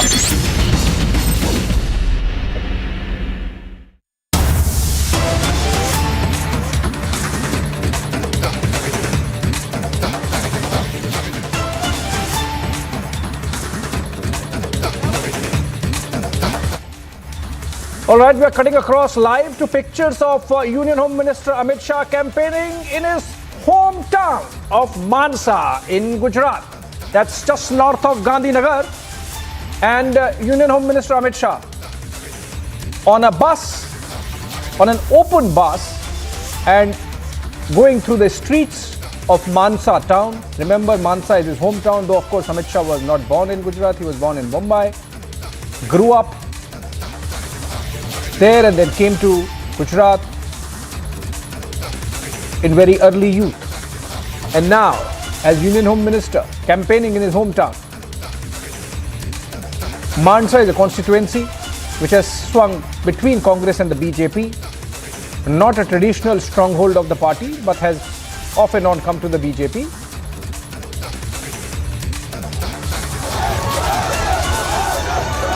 And we have pictures of Union Home Minister Amit Shah campaigning in his hometown Mansa. Remember, Gujarat campaign is peaking. In fact, tomorrow is the first phase of polling, though of course not in North Gujarat where the Union Home Minister is campaigning as of now. This is in North Gujarat. The first phase of polling to 89 seats happens in South Gujarat and Saurashtra Kutch. But campaign really peaking in the state, even as in those parts of Gujarat where the first phase of polling has to happen tomorrow. The campaigning has stopped. This is North Gujarat, just north of Gandhinagar, the state capital, about 60 kilometers from Ahmedabad, and huge crowds there. Okay, we can cut to our reporter from our Hindi channel Bharat, who's reporting there from the ground live. Let's cut to Deepesh. He's speaking from there on the ground in Mansa. में नजर आ रहा है जोश और उत्साह के साथ BJP के ये तमाम कार्यकर्ता अपने केंद्रीय गृह मंत्री से मुलाकात करने के लिए, अपने बीजेपी के दिग्गज नेता से मुलाकात करने के लिए और उनका आशीर्वाद प्राप्त करने के लिए यहाँ पर पहुंचे हुए हैं। और तस्वीरों में आपको अमित शाह नजर आ रहे होंगे जो हाथ हिलाकर सभी लोगों का अभिवादन स्वीकार कर रहे हैं और भारतीय जनता पार्टी के पक्ष में वोट करने की अपील कर रहे हैं। एक तरफ अगर हम जिक्र करें तो पहले चरण का जो मतदान है वो कल यानी 1 तारीख को होना है, तो दूसरे तरफ जो दूसरे चरण का मतदान है वो 5 तारीख को होना है। और उस दूसरे चरण के मतदान के लिए केंद्रीय गृह मंत्री अमित शाह यहाँ पर पहुंचे हुए हैं और भारतीय जनता पार्टी के पक्ष में वे माहौल बनाते हुए नजर आ रहे हैं। और दरअसल देखिए, आपको बॉडी लैंग्वेज जो नजर आ रही है वो देखिए कि एक अभिभावक की भूमिका में वे दिखाई दे रहे हैं कि अगर जो रथ है उसके सामने जो कार्यकर्ता चल रहे हैं उन्हें कह रहे हैं कि थोड़ा सा साइड हो जाइए, थोड़ा आगे चलिए और आइट साइड चलिए, ताकि किसी तरह की कोई चोट किसी कार्यकर्ता को इस जोश के दौरान लग ना जाए। यही कारण है कि इस तरह से एक अभिभावक की भूमिका भी कहीं ना कहीं अमित शाह की नजर आ रही है। देखिए तस्वीरों में आप देख सकते हैं, हाथ हिलाकर, हाथ जोड़कर वे अभिवादन स्वीकार कर रहे हैं और भारतीय जनता पार्टी के पक्ष में माहौल बनाते हुए वे यहाँ पर नजर आ रहे हैं। बीजेपी के पक्ष में माहौल बनाते हुए भारतीय जनता पार्टी के लिए वोट करने की अपील वे इस दौरान करते हुए दिखाई दे रहे हैं। तस्वीरों में आपको साफ तौर पर नजर आ रहा होगा कि किस तरह से उत्साह और उमंग, हजारों की संख्या में, एक बड़ी तादाद में यहाँ पर जो बीजेपी के कार्यकर्ता हैं वो एकत्रित हुए हैं, इकट्ठा हुए हैं और बड़ी भीड़ यहाँ पर बीजेपी के नेता और कार्यकर्ताओं की नजर आ रही है। दरअसल कहीं ना कहीं अगर हम अहमदाबाद जिले का जिक्र करें तो ये जो असरवा विधानसभा क्षेत्र है ये भारतीय जनता पार्टी के लिहाज से बेहद खास मानी जाती है और यहाँ पर भारतीय जनता पार्टी कमल खिलाने में कामयाब हुई। यही कारण है कि यहाँ पर जो माहौल है।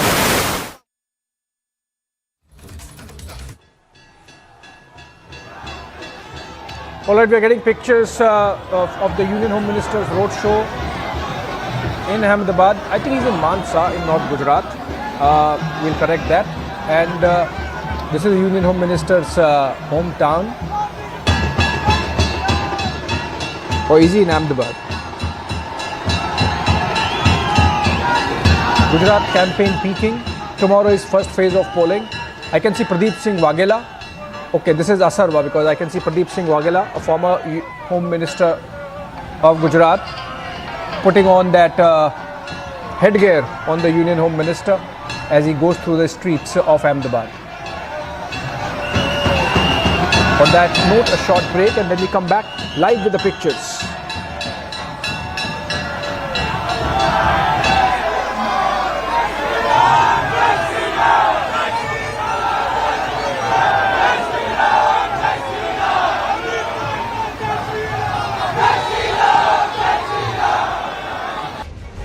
In a fatal road accident, 6 people have lost their lives while 15 others severely injured in Uttar Pradesh's Bahraj.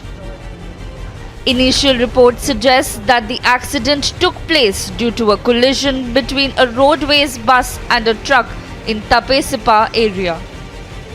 Police teams rushed to the spot and injured were shifted to the nearest hospital. प्राथमिकता के आधार पर police बल सवेरे से ही तैनात है। जैसे ही घटना की सूचना मिली, पुलिस के लोगों ने रेस्क्यू किया है और जो घायल हैं गंभीर रूप से उनका जिला अस्पताल में इलाज चल रहा है। शेष सामान्य घायल यहाँ CHC पर हैं और ये बाकी सारी चीज़ें इसकी जांच कराई जा रही है। However, according to the officials, cause of the accident is yet to be confirmed. Bureau Report, Republic TV. Indian and US forces is underway in Oli of Uttarakhand. There's a drill which they are right now showcasing, and that's the search and rescue operation drill.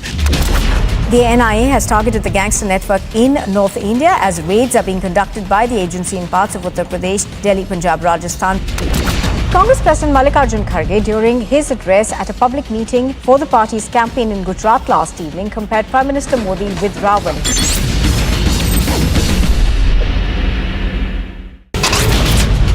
YS Sharmila, she was seated in a car. She wanted to drive till the CM's camp office, but she wasn't allowed. And then the police officials stored the vehicle. She was brought at the SR Nagar police station. Taran district of Punjab. This was the second Pakistani drone that has been shot down by the border security force in past 24 hours in Punjab. The Delhi police has filed a petition at the court getting this narco test done on December 1 and this has been accepted. ये कानून 3 साल पहले पारित हो चुका है। अगर दम जिसके पास है वो चालू करा रहा हो। ये तो सेंट्रल कानून है, ये सेंट्रल लेजिस्लेशन है। मोदी सरकार के पास यह उनकी जेब में है, ये लागू कराने किसने रोका है? क्यों नहीं लागू कर सकते? सीए अगर लागू होगी ना, ज्यादा हिंदू लोगों का खतरा बनेगी। ये मैं आज से आप इसको संज्ञान में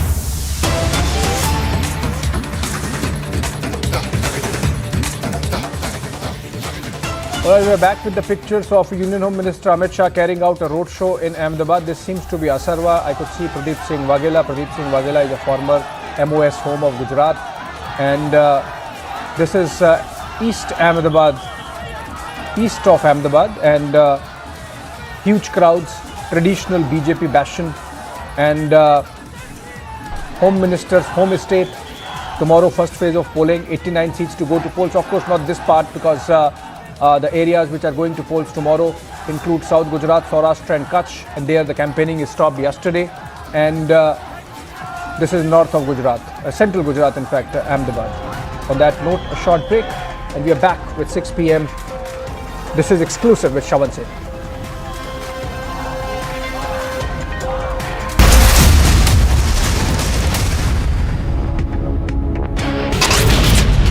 YS Sharmila, she was seated in a car. She wanted to drive till the CM's camp office, but she wasn't allowed. And then the police officials towed the vehicle. She was brought at the SR Nagar police station. Taran district of Punjab. This was the second Pakistani drone that has been shot down by the border security force in past 24 hours in Punjab. The Delhi police has filed a petition at the court getting this narco test done on December 1 and this has been accepted.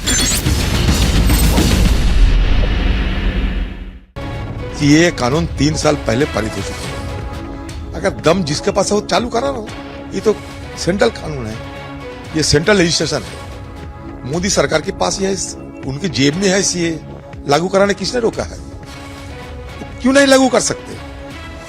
CA अगर लागू होगी ना, ज्यादा हिंदू लोगों का खतरा बनेगी। ये मैं आज से आप इसको संज्ञान में ले लेना चाहिए कि ये जो सीए है और जो एनआरसी है, ये बस चुनावी ये औजार है।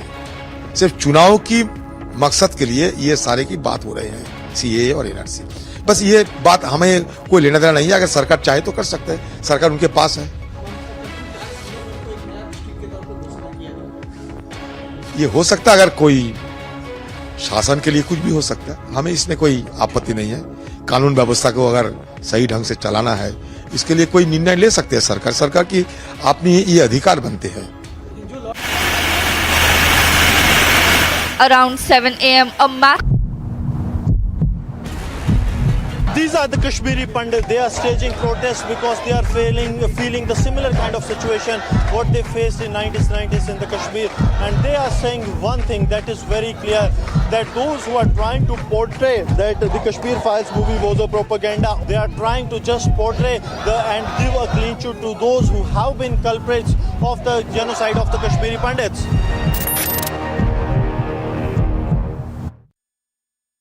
As Gujarat goes to polls on the 1st of December, 89 of 182 seats will vote. Where high voltage political battle has broken out in the state of Gujarat since the bipolarity of the state. Will the BJP score a record victory in Gujarat? Is the Aam Aadmi Party even a factor? Politics has been challenged for the first time. Watch the fastest updates only on India's election headquarters on Republic TV.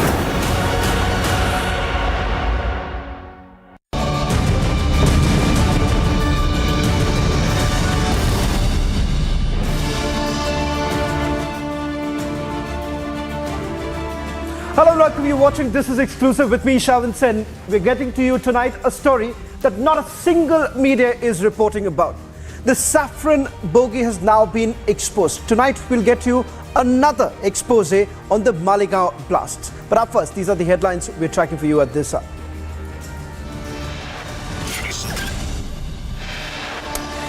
Big exclusive coming up at 6 p.m. Big revelations in the Malegaon case. Probe Republic exposes saffron terror hoax.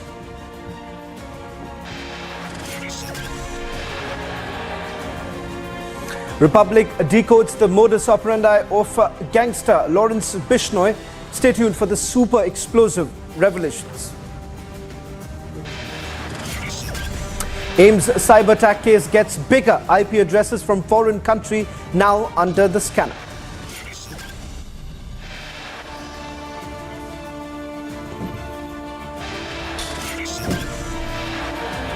Israeli filmmaker mocks Hindu genocide. Meanwhile, center builds transit camps, assures their well-being. Is this still a propaganda for the lobby.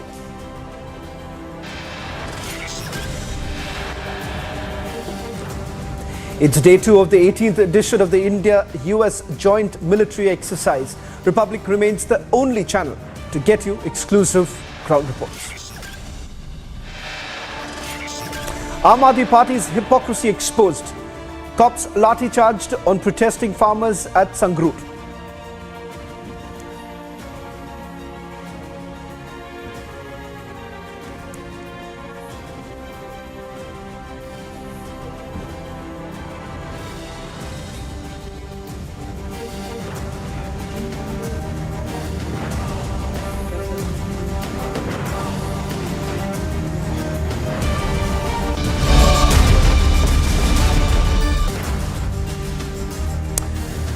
Ladies and gentlemen, week after week, we have been getting you details of the investigation, or rather, if I may say so, the so-called investigation that was carried out by the Maharashtra Anti-Terrorist Squad in the Malegaon blast. First, we told you how the ATS conducted narco analysis and then never relied upon it.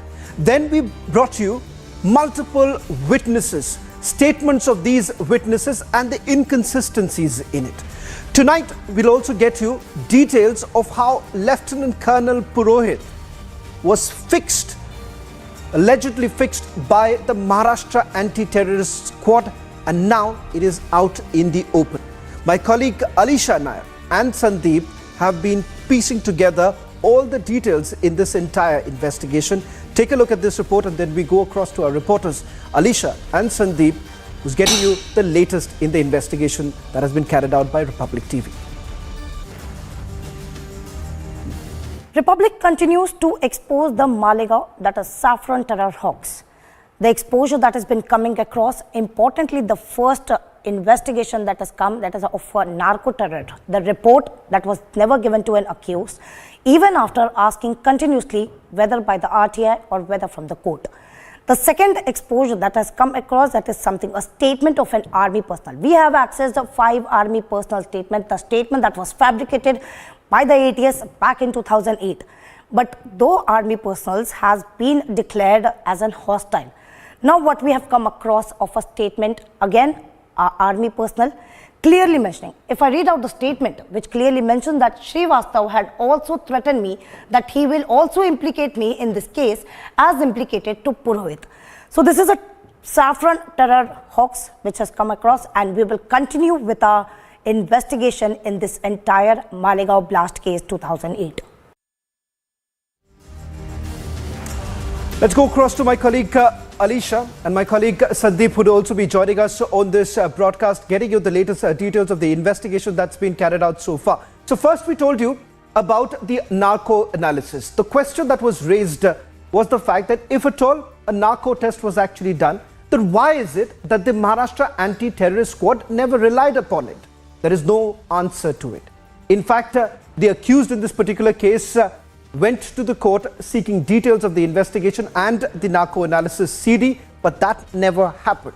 And thereafter, there have been inconsistencies in the witnesses, the statements that have been recorded. First, it was the Maharashtra Anti-Terrorist Squad that was investigating the matter, and then it was the National Investigation Agency. So what's the latest that we have on this story tonight? Joining me is my colleague Alisha from the Mumbai newsroom. We'll also bring in Sandeep in a short while from now, who's been tracking the story very closely along with my colleague Alisha. Alisha, we're talking about another big expose. This expose is about Lieutenant Colonel Purohit. How he was allegedly fixed. The fact that there were links with the RDX, then the fact there was an allegation that was leveled that it was Lieutenant Colonel Purohit who was part of this entire conspiracy. What's the truth? Well, Shravan, now we have a statement that has been recorded by an army personnel before the Special NI Court. The statement which was recorded on 6th of August 2022. If I read the statement which clearly mentioned that I have stated in the court of inquiry whatever I have deposed today in the examination in chief, it is correct to say that Srivastava has also threatened me that he will also implicate me in this case as implicated to Purohit. So this clearly shows the saffron terror hoax, which clearly shows that what they were continuously making, and they were implicating specifically the Colonel Purohit in this entire case. Because what we know, we have been investigating into this entire case from the day one. We have been saying there was a narco report which was asked by the accused continuously, but they were never provided. Moreover, it was army personal statement, the statement that was recorded back then in 2008, and when they were brought before the court for the testimony, where they were declared as an hostile. Why? Because the statement which we have, the 5 army statement which we have access, that statement clearly mentioned that there were no statement earlier that was recorded in 2008, after which they were declared as an hostile. And now this is a statement of an army personnel. So this clearly shows that it was a clear cut of implicating Purohit, Lieutenant Colonel Purohit in this entire case. Because it has also been mentioning that there were officers who were pressuring them, they were threatening them, and it has clearly mentioned that how they implicated Purohit, they will also implicate the same witness. So such kind of witness statement that we have been accepting, and it's a clear expose of this Malegaon blast, the saffron terror hoax. And there are more things that need to be, because now it is 82 witnesses, more statement that has to be recorded before the special and high court. But as we know that there are 29 witnesses that have turned hostile, and most of them are the army personnel as well, where the statement was never recorded back then in 2008, and now they have been declared hostile. Well, let me also quickly bring in my colleague Sandeep, who's been tracking this story also very closely. In fact, some of the statements that were brought in earlier by Sandeep, what is amply clear from the exposures that we have done so far, Sandeep, is that multiple inconsistencies, and the fact that we are staring at a long drawn trial that has only frustrated many accused in this particular case. In fact, we've also seen Lieutenant Colonel Purohit already moving an application for a discharge in this entire matter, and in the proceedings they've essentially raised this entire question that if at all there was any allegation sticking on to Lieutenant Colonel Purohit, then the army would not have kept him. He would have been suspended. He's very much serving the army even as we speak right now. Sandeep, a quick recap of the major flaws in the investigation that has been carried out by the anti-terrorist squad. See, Shravan, if you go through with the, as we started up exposing, this case, how it was investigated. If you go through with that anti-terrorist squad investigation, and if in the start also, when one of the accused had tried, seeking the report of narco test. So far, there hasn't been any, narco test CD been allotted to the accused, and in fact, it hasn't been made public. In fact, there was an application given in the court as well to publish that CD, wherein the video recording of narco text is there, but so far it hasn't been revealed. Now, each and every day there is a continuous hearing over the case, and in fact an application by Colonel Purohit and also Sadhvi Pragya. In fact, the application for discharge of allegations is listed tomorrow at Bombay High Court on Sadhvi Pragya. So it will be crucial to see what happens in this case. But at this point of time, whether you go through the statements of the accused who have been in fact made accused, whether it is Sadhvi Pragya, whether it is Colonel Purohit, or the other who were made accused, be it Sameer Kulkarni or Major Ramesh Upadhyay, they have several times made allegations on the investigation of ATS. And remember, in the past also, NIA had given clean chit to Sadhvi Pragya, but yes, as the case is under trial, the trial is still underway, and in fact, day by day, each and every day by day, another witness gets hostile, and it will be very much crucial to see the who was the main conspirator or who was the person behind all this conspiracy, who had in fact given birth to the name saffron terrorism. So far, it will be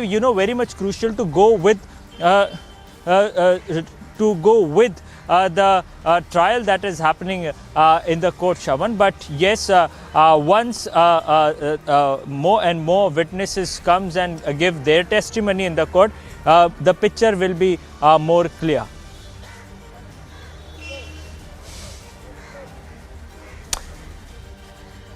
Let me also now bring in my colleague Alicia, who's getting us more details of the statements that were basically recorded by the National Investigation Agency.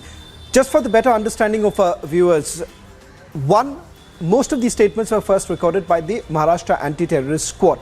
There were witnesses that they were essentially relying on. What turns out from our expose is the fact that the National Investigation Agency has recorded the same very witnesses, but they have given a different version altogether. Is that correct?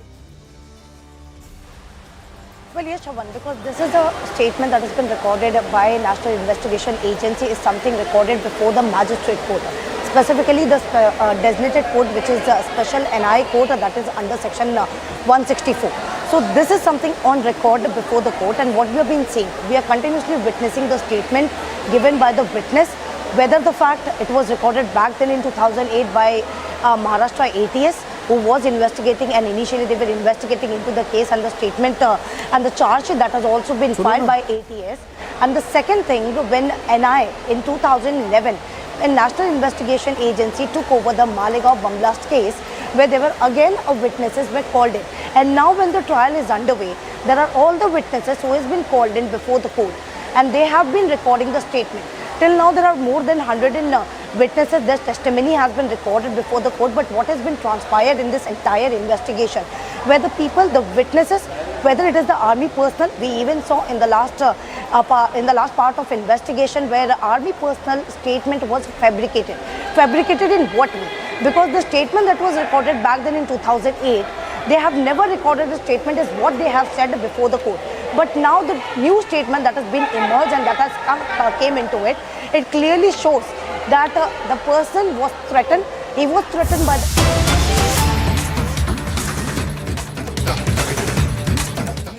और हम बहुत अच्छे बहुमत के साथ फिर से एक बार सरकार बनी। लेकिन इस माहौल के बीच आप कांग्रेस और आम आदमी पार्टी को कहां देखते हैं सर?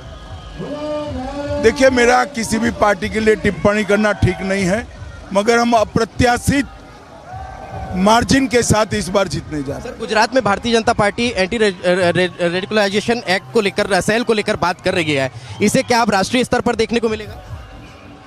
देखिए, एक एक्सपेरिमेंट है, प्रोएक्टिव एक्शन है, और मुझे लगता है कि बहुत जरूरी एक्शन है। बहुत अच्छा निर्णय लिया है प्रदेश भारतीय जनता पार्टी ने। एक बार यहाँ पर सेल चालू हो जाएगा, बहुत सारे राज्य भी इसको स्टडी करके अपने अपने यहाँ लाएंगे। लेकिन सर, इस पर अभी से विपक्ष राजनीति करने लगा है। वो ठीक है, उनका काम है, वो करे, जनता को निर्णय करना।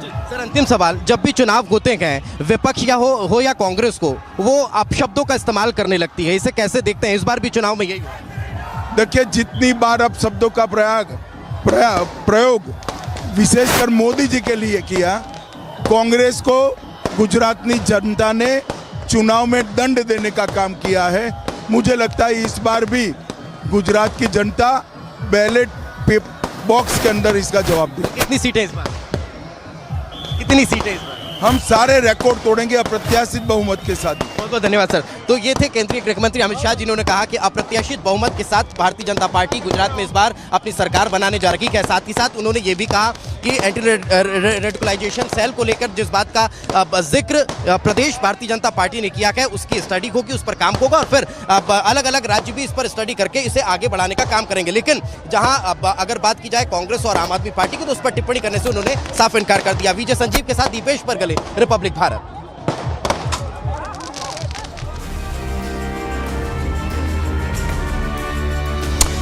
Well, in fact, a big statement now coming in by Union Home Minister Amit Shah about a anti-radicalization cell on an experimental basis. It would basically be started in Gujarat, and if it essentially works, then in all likelihood, a proposal would be brought in to bring this entire plan into effect in the entire country.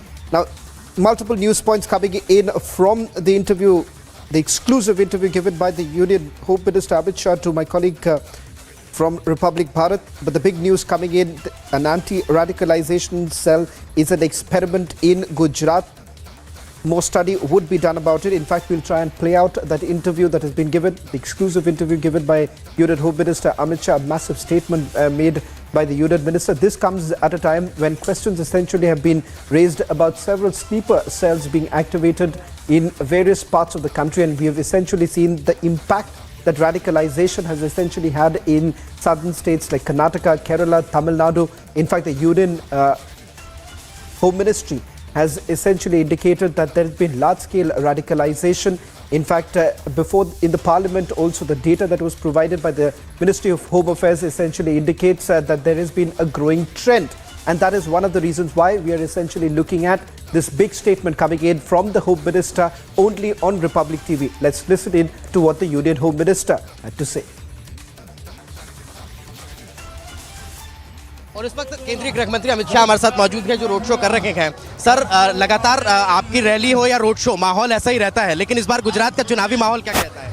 बहुत अच्छा माहौल है। Bharatiya Janata party के पक्ष में माहौल है और हम बहुत अच्छे बहुमत के साथ फिर से एक बार सरकार बनेंगे। लेकिन इस माहौल के बीच आप कांग्रेस और आम आदमी पार्टी को कहां देखते हैं सर?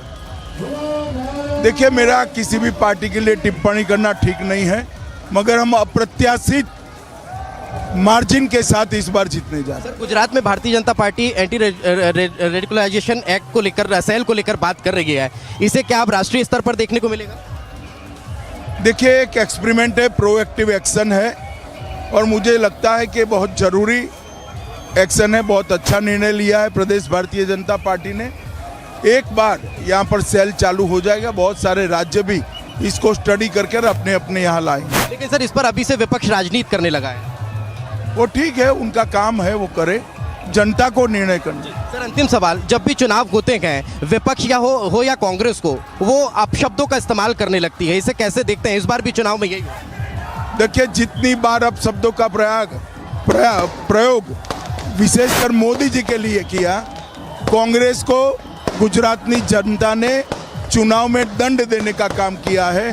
मुझे लगता है इस बार भी गुजरात की जनता बैलेट बॉक्स के अंदर इसका जवाब दे। कितनी सीटें इस बार? कितनी सीटें इस बार? हम सारे रिकॉर्ड तोड़ेंगे अप्रत्याशित बहुमत के साथ। बहुत बहुत धन्यवाद। और इस वक्त केंद्रीय गृह मंत्री अमित शाह हमारे साथ मौजूद हैं जो रोड शो कर रहे हैं।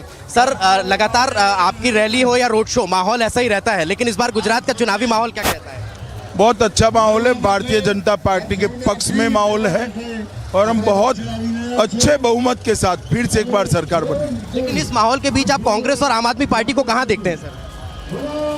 देखिए, मेरा किसी भी पार्टी के लिए टिप्पणी करना ठीक नहीं है, मगर हम अप्रत्याशित मार्जिन के साथ इस बार जीतने जा रहे हैं। गुजरात में Bharatiya Janata party anti radicalisation act को लेकर, सेल को लेकर बात कर रही है, इसे क्या आप राष्ट्रीय स्तर पर देखने को मिलेगा? देखिए, एक एक्सपेरिमेंट है, प्रोएक्टिव एक्शन है और मुझे लगता है कि बहुत जरूरी एक्शन है। बहुत अच्छा निर्णय लिया है प्रदेश भारतीय जनता पार्टी ने। एक बार यहाँ पर सेल चालू हो जाएगा, बहुत सारे राज्य भी इसको स्टडी करके अपने अपने यहाँ लाएंगे। लेकिन सर, इस पर अभी से विपक्ष राजनीति करने लगा है। वो ठीक है, उनका काम है, वो करे, जनता को निर्णय करना।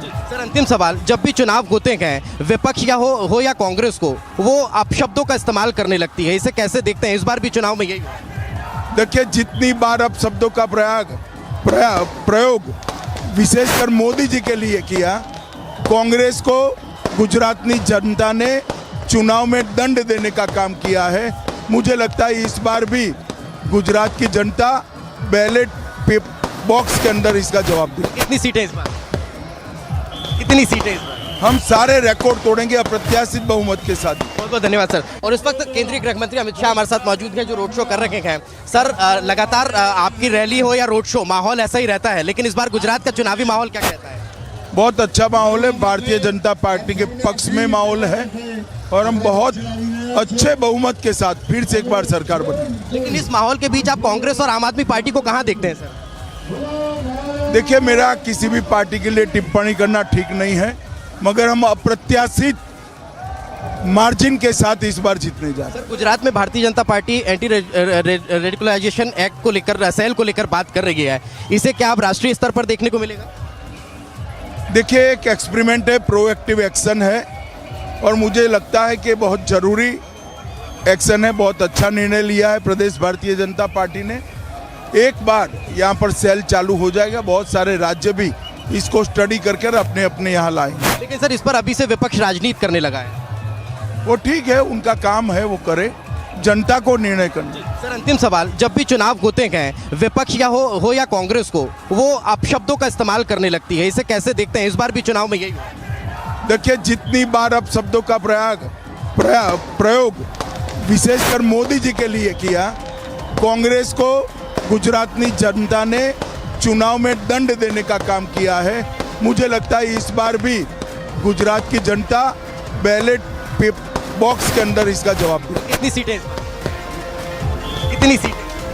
QS&THE, the world's foremost university rankings organizations, have ranked Amity amongst the top 3% universities globally, making it among the very few Indian universities to be included in both rankings.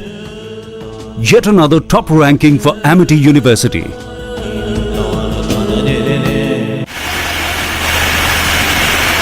Around 7 a.m., a massive fire broke out in a plastic factory in Lilua area in Havra district of West Bengal. The factory was filled with raw materials which escalated the spread of the fire. As a result, thick smoke engulfed the nearby areas. As per initial report, some people were inside the factory while the fire broke out, but all were safely rescued and no casualties were reported. According to the fire department, 4 fire tenders tried to douse the fire.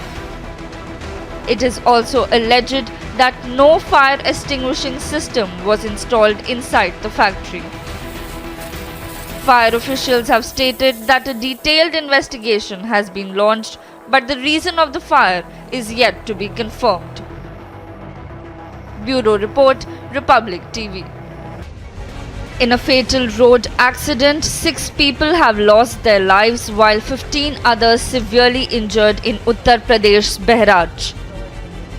Initial reports suggest that the accident took place due to a collision between a roadways bus and a truck in Tapesipa area. Police teams rushed to the spot and injured were shifted to the nearest hospital. प्राथमिकता के आधार पर police बल सवेरे से ही तैनात है। जैसे ही घटना की सूचना मिली, पुलिस के लोगों ने रेस्क्यू किया है और जो घायल हैं गंभीर रूप से उनका जिला अस्पताल में इलाज चल रहा है। शेष सामान्य घायल यहाँ CSC पर हैं और बाकी सारी चीज़ें इसकी जांच कराई जा रही है। However, according to the officials, cause of the accident is yet to be confirmed. Bureau Report, Republic TV. Indian and US forces is underway in Oli of Uttarakhand. There's a drill which they are right now showcasing, and that's the search and rescue operation drill. The NIA has targeted the gangster network in North India as raids are being conducted by the agency in parts of Uttar Pradesh, Delhi, Punjab, Rajasthan. Congress President Malegaon during his address at a public meeting for the party's campaign in Gujarat last evening compared Prime Minister Modi with Ravan.